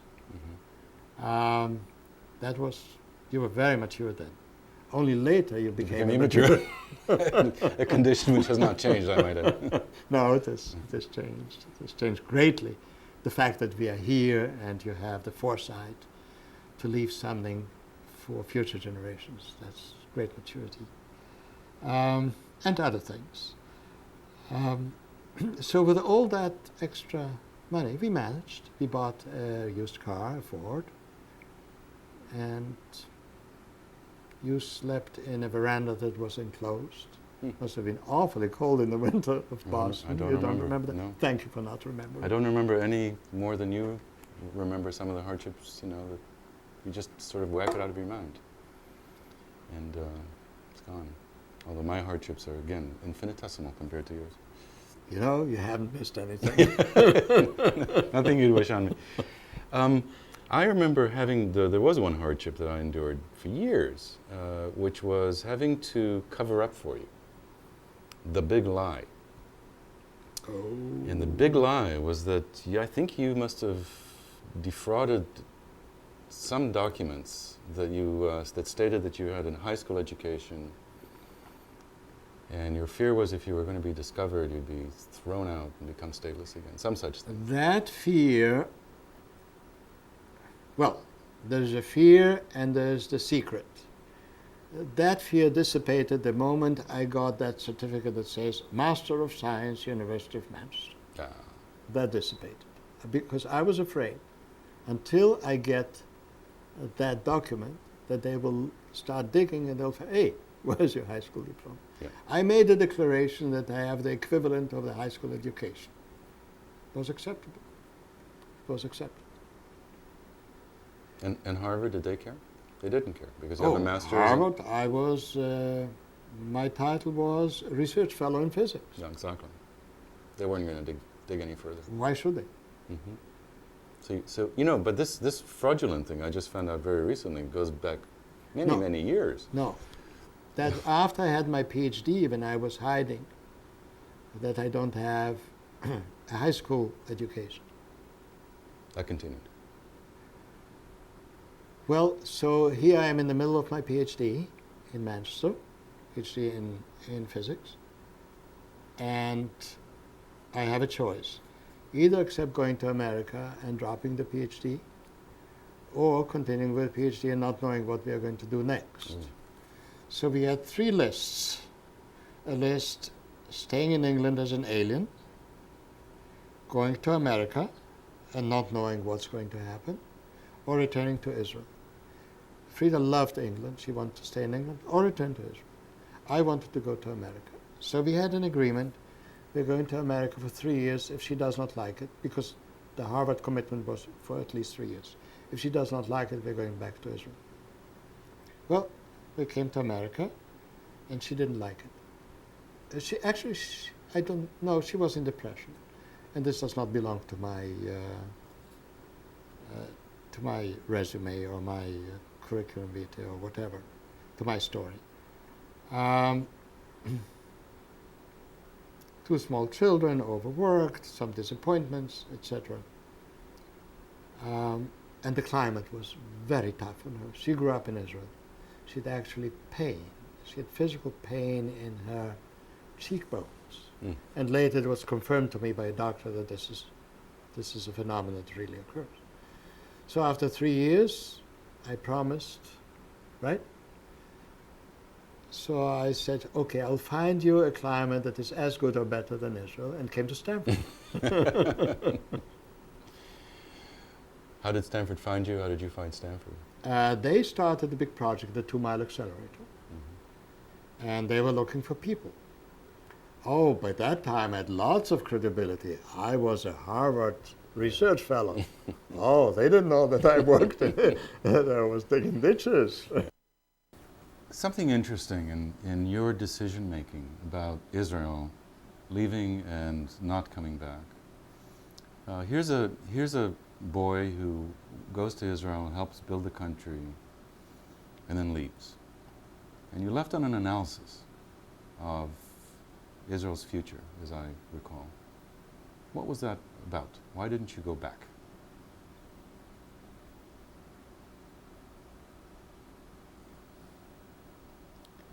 Well, there were so many factors, and I do not know which of them is the most important. One factor was living in a small country threatened by a big country. That was Austria. That experience was very deep, ingrained in me. I remember asking my father, what will happen if the Germans move into Austria? What did he say? He said, don't talk like a child. Don't talk like a child. Now when I think about it, he was in denial. The Jews in Vienna were in denial. They didn't want to raise that problem because there was no solution. Well, denial is a big river in Egypt, so... Yes, yes. So there you are in Israel.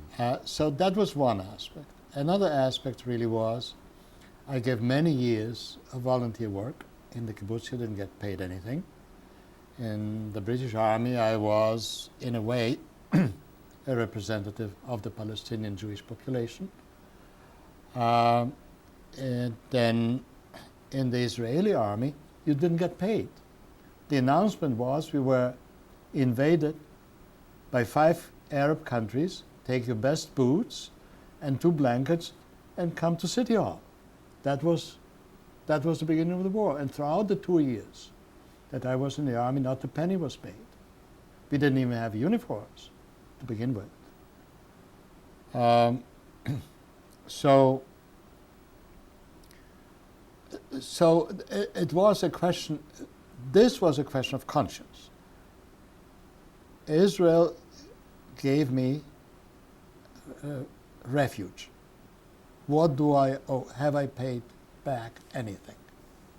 Well, I've paid back with hard work, with pioneering, with being in one army and the other army being in the Haganah. And then there was some resentment. I got to be frank, honest about it. Yes. That my contemporaries, who were sent by their parents to America and Switzerland to study, looked down upon my correspondence degree. I resented that. I left the Weizmann Institute not with a good feeling. Although, I mean, nobody forced me out. I went to study. But it was not a good feeling.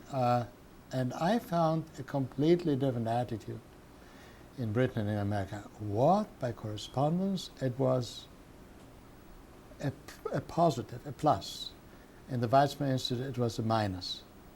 So these were the arguments. Also, by that time, there had already been 2 wars.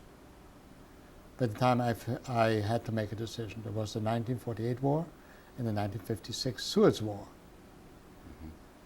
At the same time, there were all the time incursions and terrorist incursions.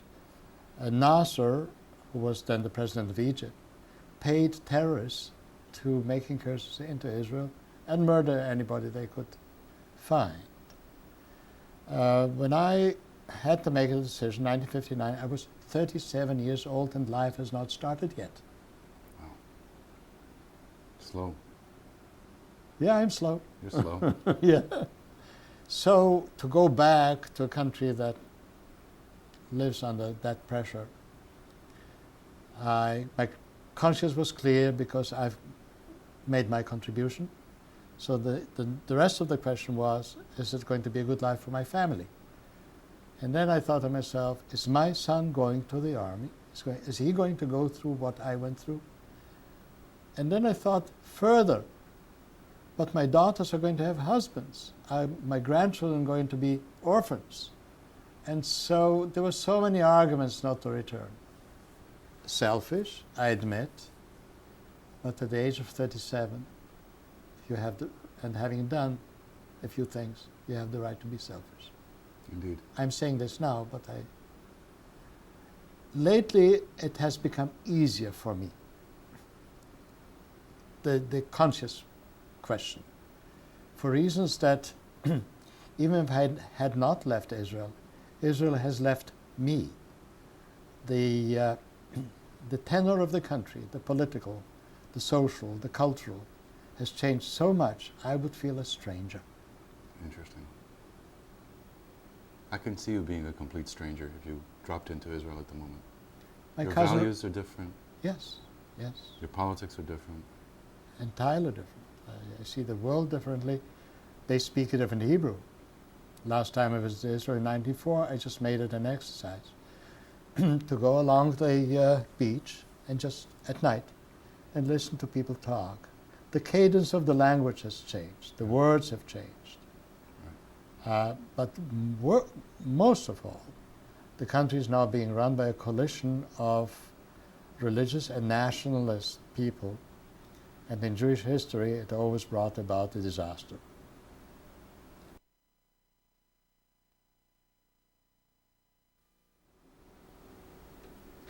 The Israel of today is certainly not the Israel of the days of the kibbutz. No, the other day I read that about 46% of elementary school students are in religious schools, of which almost half are in ultra-religious schools.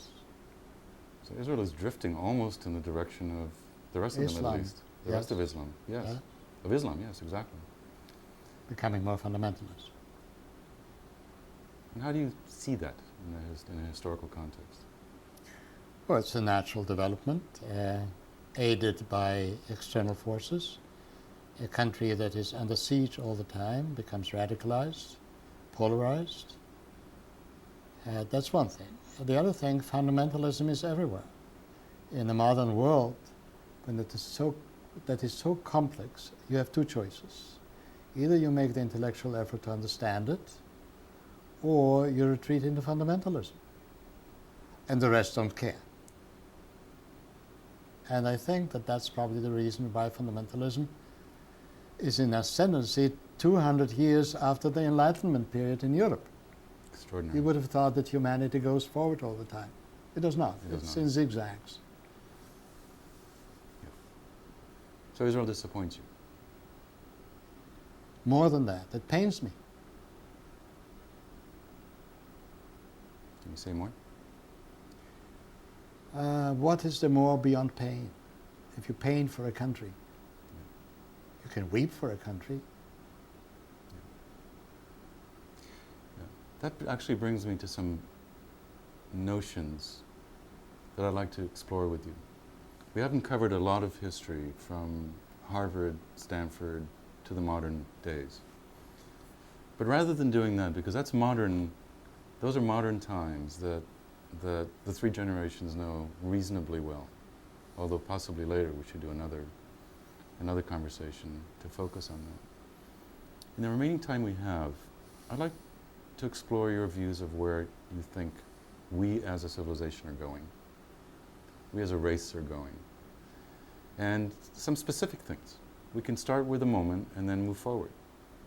We're at a moment in time in the year 2002, and for example, the Iraqi situation is on everyone's mind. What are your views about that? I'd like to proceed with the following.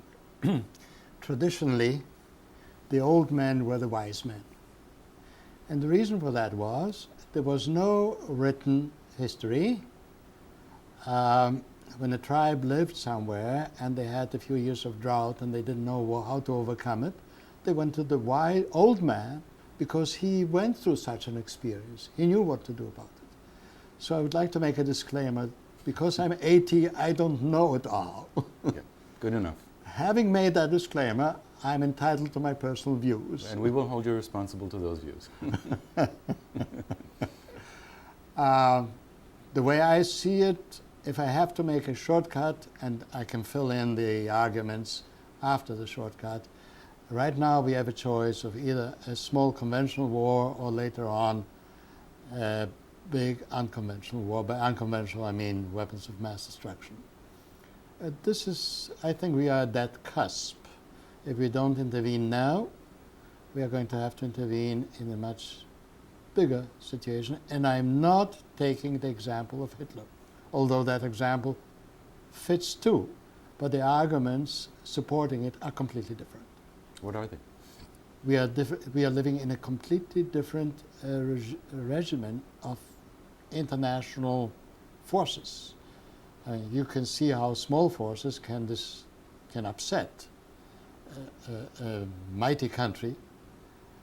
You could see how less than a dozen anthrax envelopes could paralyze Senate.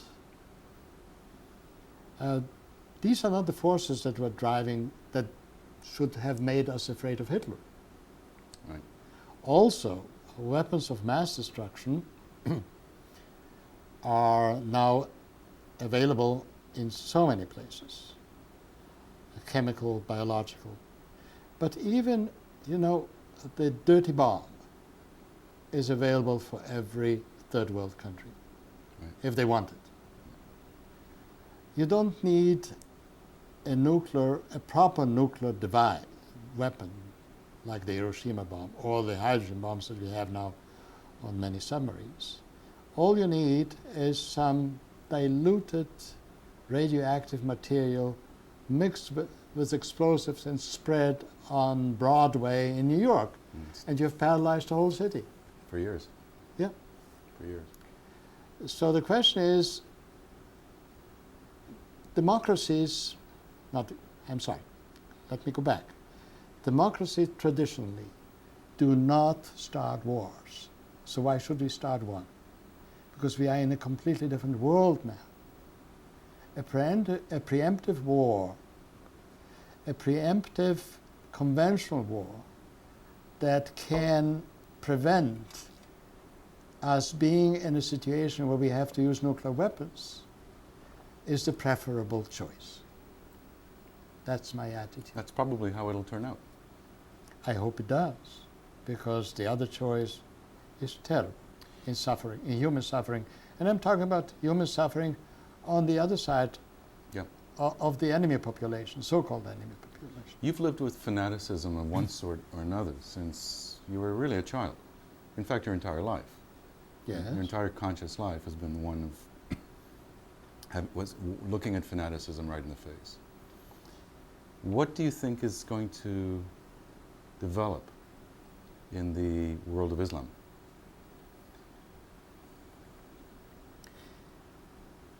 I don't know. They're still in the stage of rage, seething rage. Islam at one time was the carrier of civilization. They brought in astronomy. They brought in the zero from India. Without the zero, there's no mathematics. Multiply MCC by LIV. What do you get? Or take the square root of that. Oh, it's very simple. It's DCIV. Oh, I didn't know that. Thank you. You're welcome. Their self-image and their reality are in terrible conflict, are in clash. They resent us, and they have two choices, and I don't know which choice they're taking. One choice is to make every effort and open the minds, not study the Quran exclusively, but open their minds to thinking. But that is very dangerous to many regimes, even regimes that are our friends, because that means liberalization, that brings to democracy. They cannot have that.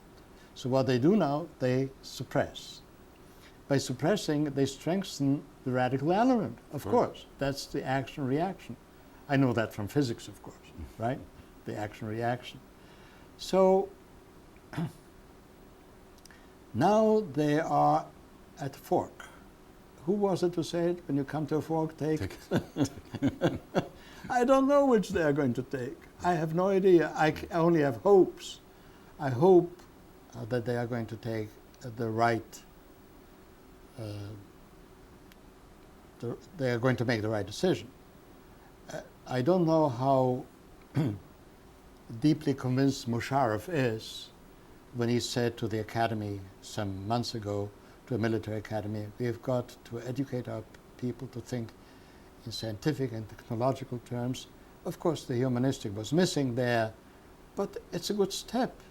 It's a good step for the following reason. If they are not going to have that inferiority feeling that is justified, because they at least in technology they will be able to be up on the level of Western societies. Maybe that will calm that rage.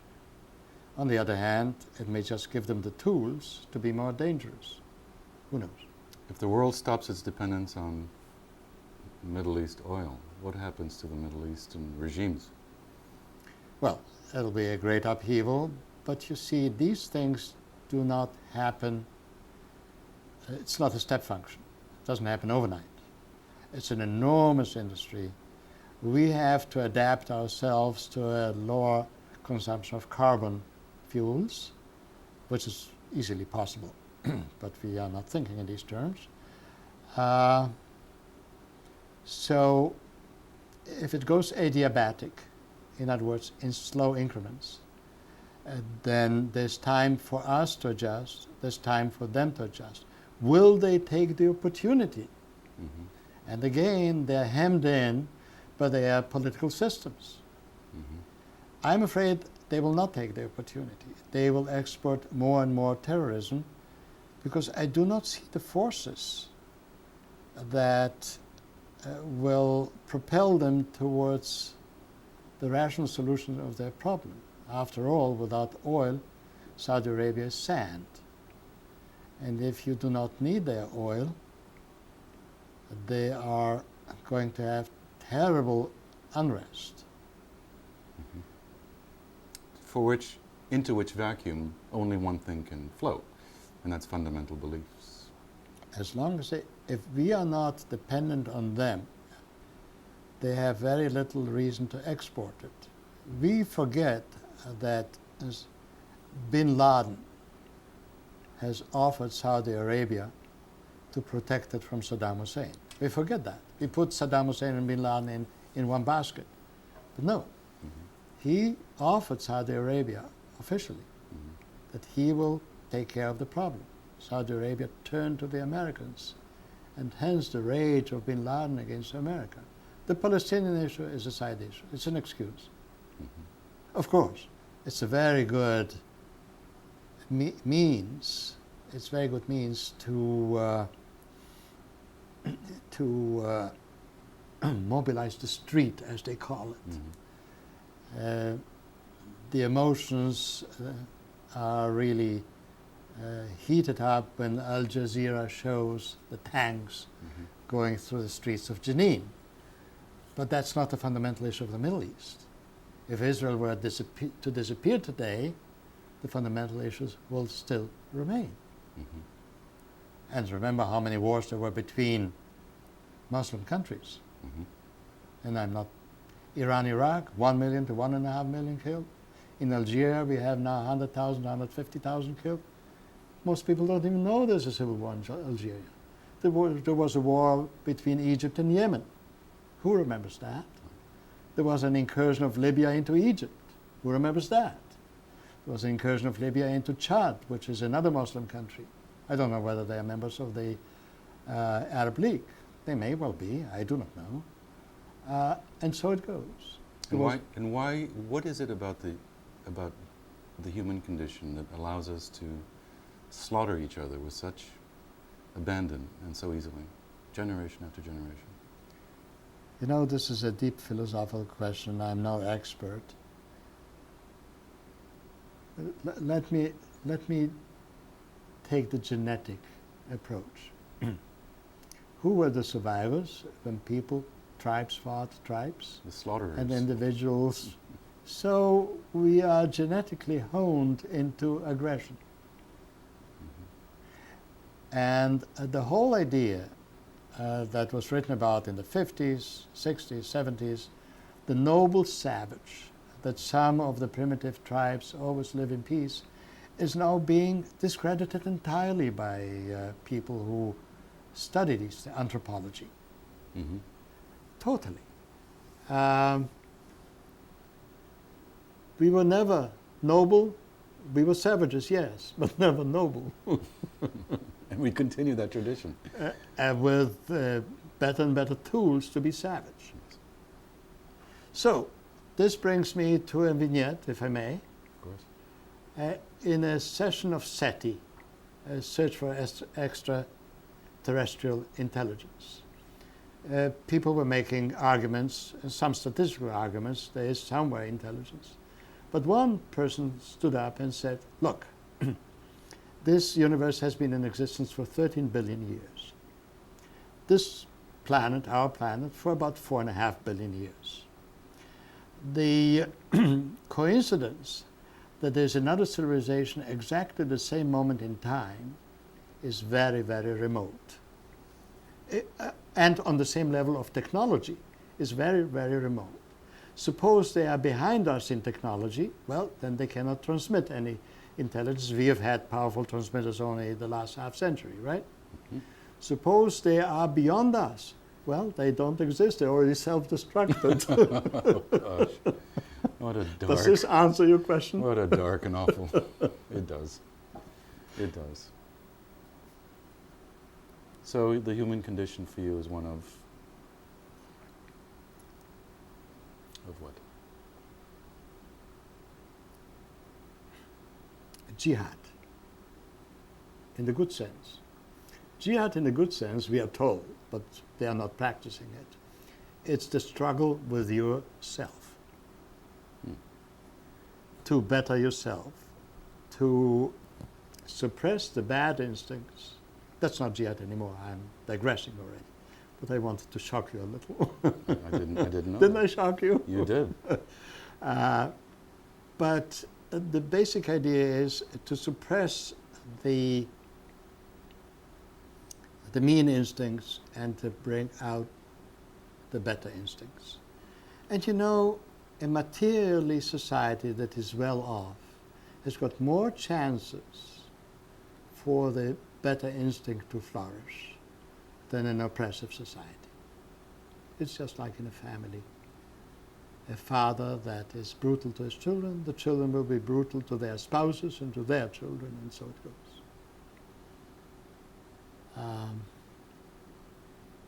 That's all I have to say. Speaking of children, but not speaking about myself, you've got 2 daughters who seem to be thriving.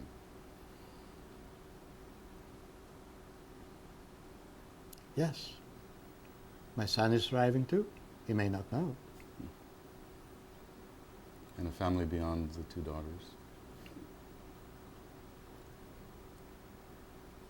You spend a lot of time taking care of them and worrying about them.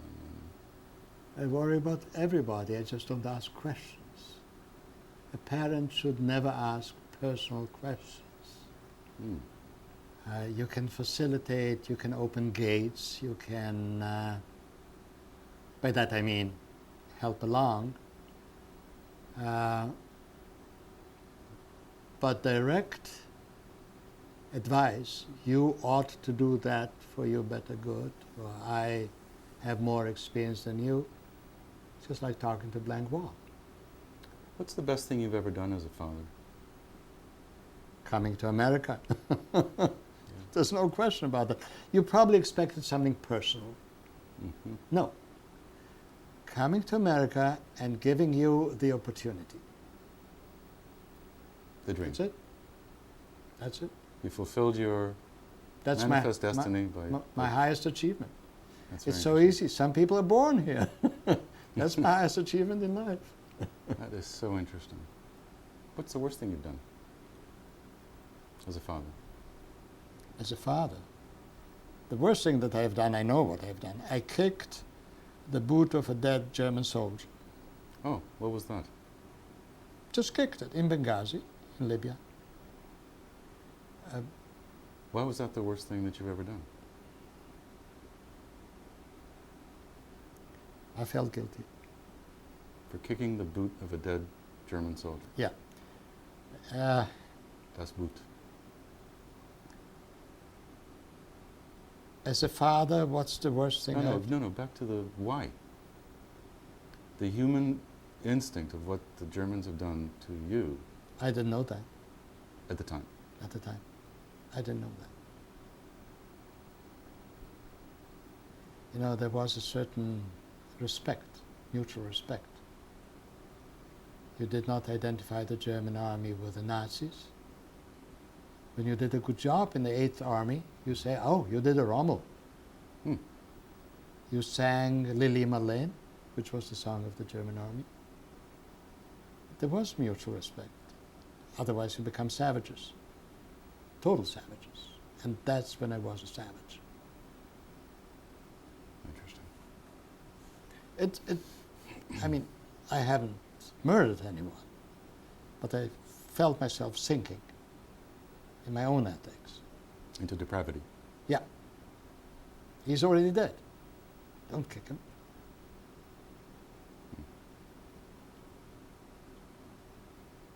What are you most proud of other than, I mean, just pride is not exactly the right word that I'm Pride reaching is one for. of the sins. It's Are you one of- asking for my sins I'm now? asking, well, let's talk about your sins. I'm not going to tell this to my children and grandchildren. How sinful are you? I don't pray. I don't put on phylacteries. Then the kids will have to look up in the dictionary and they'll not even find it. Phylactery is the thing that makes sure that no one gets pregnant, I think. No, Oh, that's prophylactics. I see. Oh, phylacteries is some little boxes that have prayers in them Yes. that you have to put on in the mornings. Yes. That's for the benefit of the younger generation. What else? What other sins don't you commit? What do you commit? Well, a sin of omission that I'm not telling you now, Yes. about the sins. Yes. You deserve some privacy. At the age of 80, we will not probe. You know Dr. Lee, Russell Lee, Yes. who, not this Russell Lee. Russell Lee was the founder of the Palo Alto Clinic. Mm-hmm. All his sons were doctors. One of them was Deputy Secretary of Health. His daughter was a doctor. He started the first group clinic in the United States. Mm-hmm. When he was 75, the Palo Alto Clinic, the Palo Alto Times Mm-hmm. interviewed him and asked him, Dr. Russell, you have achieved so much in life. What do you wish for yourself now? And his prompt answer was, I would like to be a defendant in a paternity suit. So that's what you'd like to. Speaking of sins. Oh, gosh. Well, you've achieved a measure of achievement yourself. And what's your state of mind these days? Other than befuddled, confused, and incoherent, as we've seen.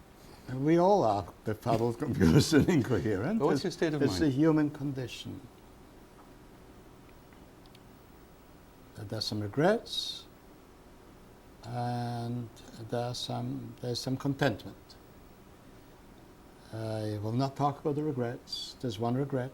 I will not talk about it. There's a feeling of contentment, and both are very strong. I'm making many friends, but friends are made really when you're young. And there's nobody to make friends with. And why is that? Well, there's a guy in the San Francisco Towers who declared that he's my brother, so of course I'm his brother. Mm-hmm. He's a foot taller than I am, but he's the little brother because he's 6 weeks younger. It's nice to have a brother. And you have an uncle. And he told me some time ago that he's going back to Minnesota. He's from Norway. He's going back to Minnesota because they have a meeting of their kindergarten. Mm. That's what I mean. There's nobody around. The only one, well, there are a couple of people that are around. Edka is one. Mm-hmm. And the other one is, a few years ago, I got a phone call. And the voice says, do you remember Spielberg from Vienna? And I said, yes, he lived in the Malzgasse on the second floor, and he played the guitar. And the answer comes back, no, I played the mandolin. So every time I go to New York, I see him. They live in New Jersey, in Summit, New Jersey. So I see him, and it feels good. The rest is correspondence, but that's not friendship. I mean, that's not the kind of friendship where you go out and you just be with the other person. Because it's a lifetime. Because correspondence, there's a barrier. Yeah. It's not hanging out, as they say in modern English. Yes. Or Shakespearean English, I don't know which. Yes. Yes. So there's really nobody to hang out with. And so what do you do? You know, a phrase comes to mind, and it's not applicable. Who said we have to hang together or else we will hang separately? It's, Speaking of hanging, I remember that phrase, but it's not to the point, really. What I do, yes, I have satisfaction in friendships. mm-hmm. I may have told you that walked up to a bus station and was asking a woman, have you been waiting long? And she says, are you from Vienna? That was the answer. I haven't told you that story. And I said, that's a strange answer. Why are you asking? My husband is from Vienna and he talks exactly like you. And I have a friend. We see each other regularly. We went, he was with a Kindertransport. Have you heard about that? Mm-hmm. There was a transport of several thousand children from Austria and Germany to England. And he was in with that transport. So they considered themselves brothers and sisters because they lost their families. And there was a movie in a commercial movie house. We went to that movie together. That's the way I make friends. Certain commonalities. And it can be in various areas. Mm-hmm. This happens to be in an area that is relevant to what we are discussing today, so that's why I mentioned. Yeah. But I have other friends. Yeah. Bob Debs is a good friend. Yeah. He's a lovely man, and so intelligent, and so stimulating. The view from the outside, the view that I have, or that the Ruth and Nomi report, for example, is that you attract people. That people are just drawn to you. That it's comfortable speaking with you. That you always have something interesting to say. And I know you don't like to be acknowledged in any way, but that's true. That's what they say. Thank you. That the intelligence just comes, just jumping out at you. You know, my grandfather, I don't know whether it's intelligence. I would like to go back to Einstein. It's perspiration. Okay. You sit, you read, you learn. Well, then your perspiration comes out all the time. So my grandfather had, when we were not doing, I lived with my grandfather for 6 weeks, that stern grandfather that you mentioned. And the Hasidic, yes. rabbi. Yeah. And if you did not do something that opened your mind, developed your mind, he would say, you're doing Narrischkeiten again, which in Yiddish really means you are dealing with trivialities. Mm-hmm. Now, this was very serious. Now, go 70 years forward, and we have here Trivia Pursuit. That's true. Hit show. It's like being in the North Pole, but thinking you're in the South Pole. It's just complete upside down. Now, if you are not preoccupied with Narrischkeiten, that's the best English word I could find, there's so much time available, and there's so many interesting things. So you share them with friends. Yes. It doesn't cost you anything. On the contrary, every time I share them, I say, oh, it's deeper in my feeble memory. I have to repeat it a number of times. So let me repeat it often until people say, stop, stop, I already heard it 100 times. I see. That's a good strategy. Yeah. Now, let me ask you, Okay. how do the children see me? The children see you as being a hero. I see you in heroic terms. I've also seen you during my own adolescence and early adultness, that you pull the mechanism that you described of turning off your feelings, not in times of danger, but for many, many years, it must have been dangerous for you, because the new environment of a new country, of a challenging career, of a challenging existence, I saw a lot of things turn off. Mm-hmm. So you're in a permanent state, possibly, of danger. I know. It wasn't so much danger as overload. As overload. I have the same mechanism. You Sure, do? same mechanism, of course. In the last 5 to 10 years, Dan has emerged that is extraordinary. Mm-hmm. I've never heard you laugh as much and cry as much in the last 5 years as in the previous, however long I've been alive, 49 years. And that's something, and I think Ruth and Nomi would agree with that. The other thing is the tremendous generosity of spirit towards all of us, and I think towards other people, but we've seen it directly and personally, which we appreciate and thank you for. It manifests itself in being extremely attentive about issues of health, birthdays, taking care of Izzy in his time of need, and on and on and on. There's no end to it. In fact, I think that if we were to ask you for something, you'd be there instantly. In Hebrew, gav, the notion of back. You're the back. You're our back. Thank you. And I see you in heroic terms. You are my hero. And I do. Thank you. I do. And we've had our struggles. Oh, We've had fist fights. We've had, you're one not fist fight. only one fist fight? Yeah, one. I One of counted us- them. One of us I knocked. cannot count any more than that. One of us knocked the other's tooth out. I can't remember which. No. Yeah. Ruth, he lost a tooth while doing gymnastics. No.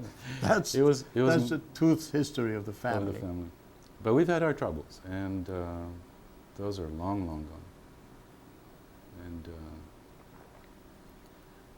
And your children know you. Your grandchildren are beginning to know you. Certainly, that is the case, and hopefully they will know you as well as we do as they get older.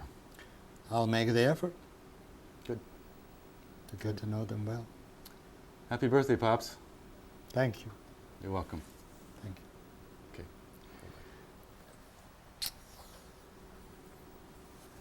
I'm touched.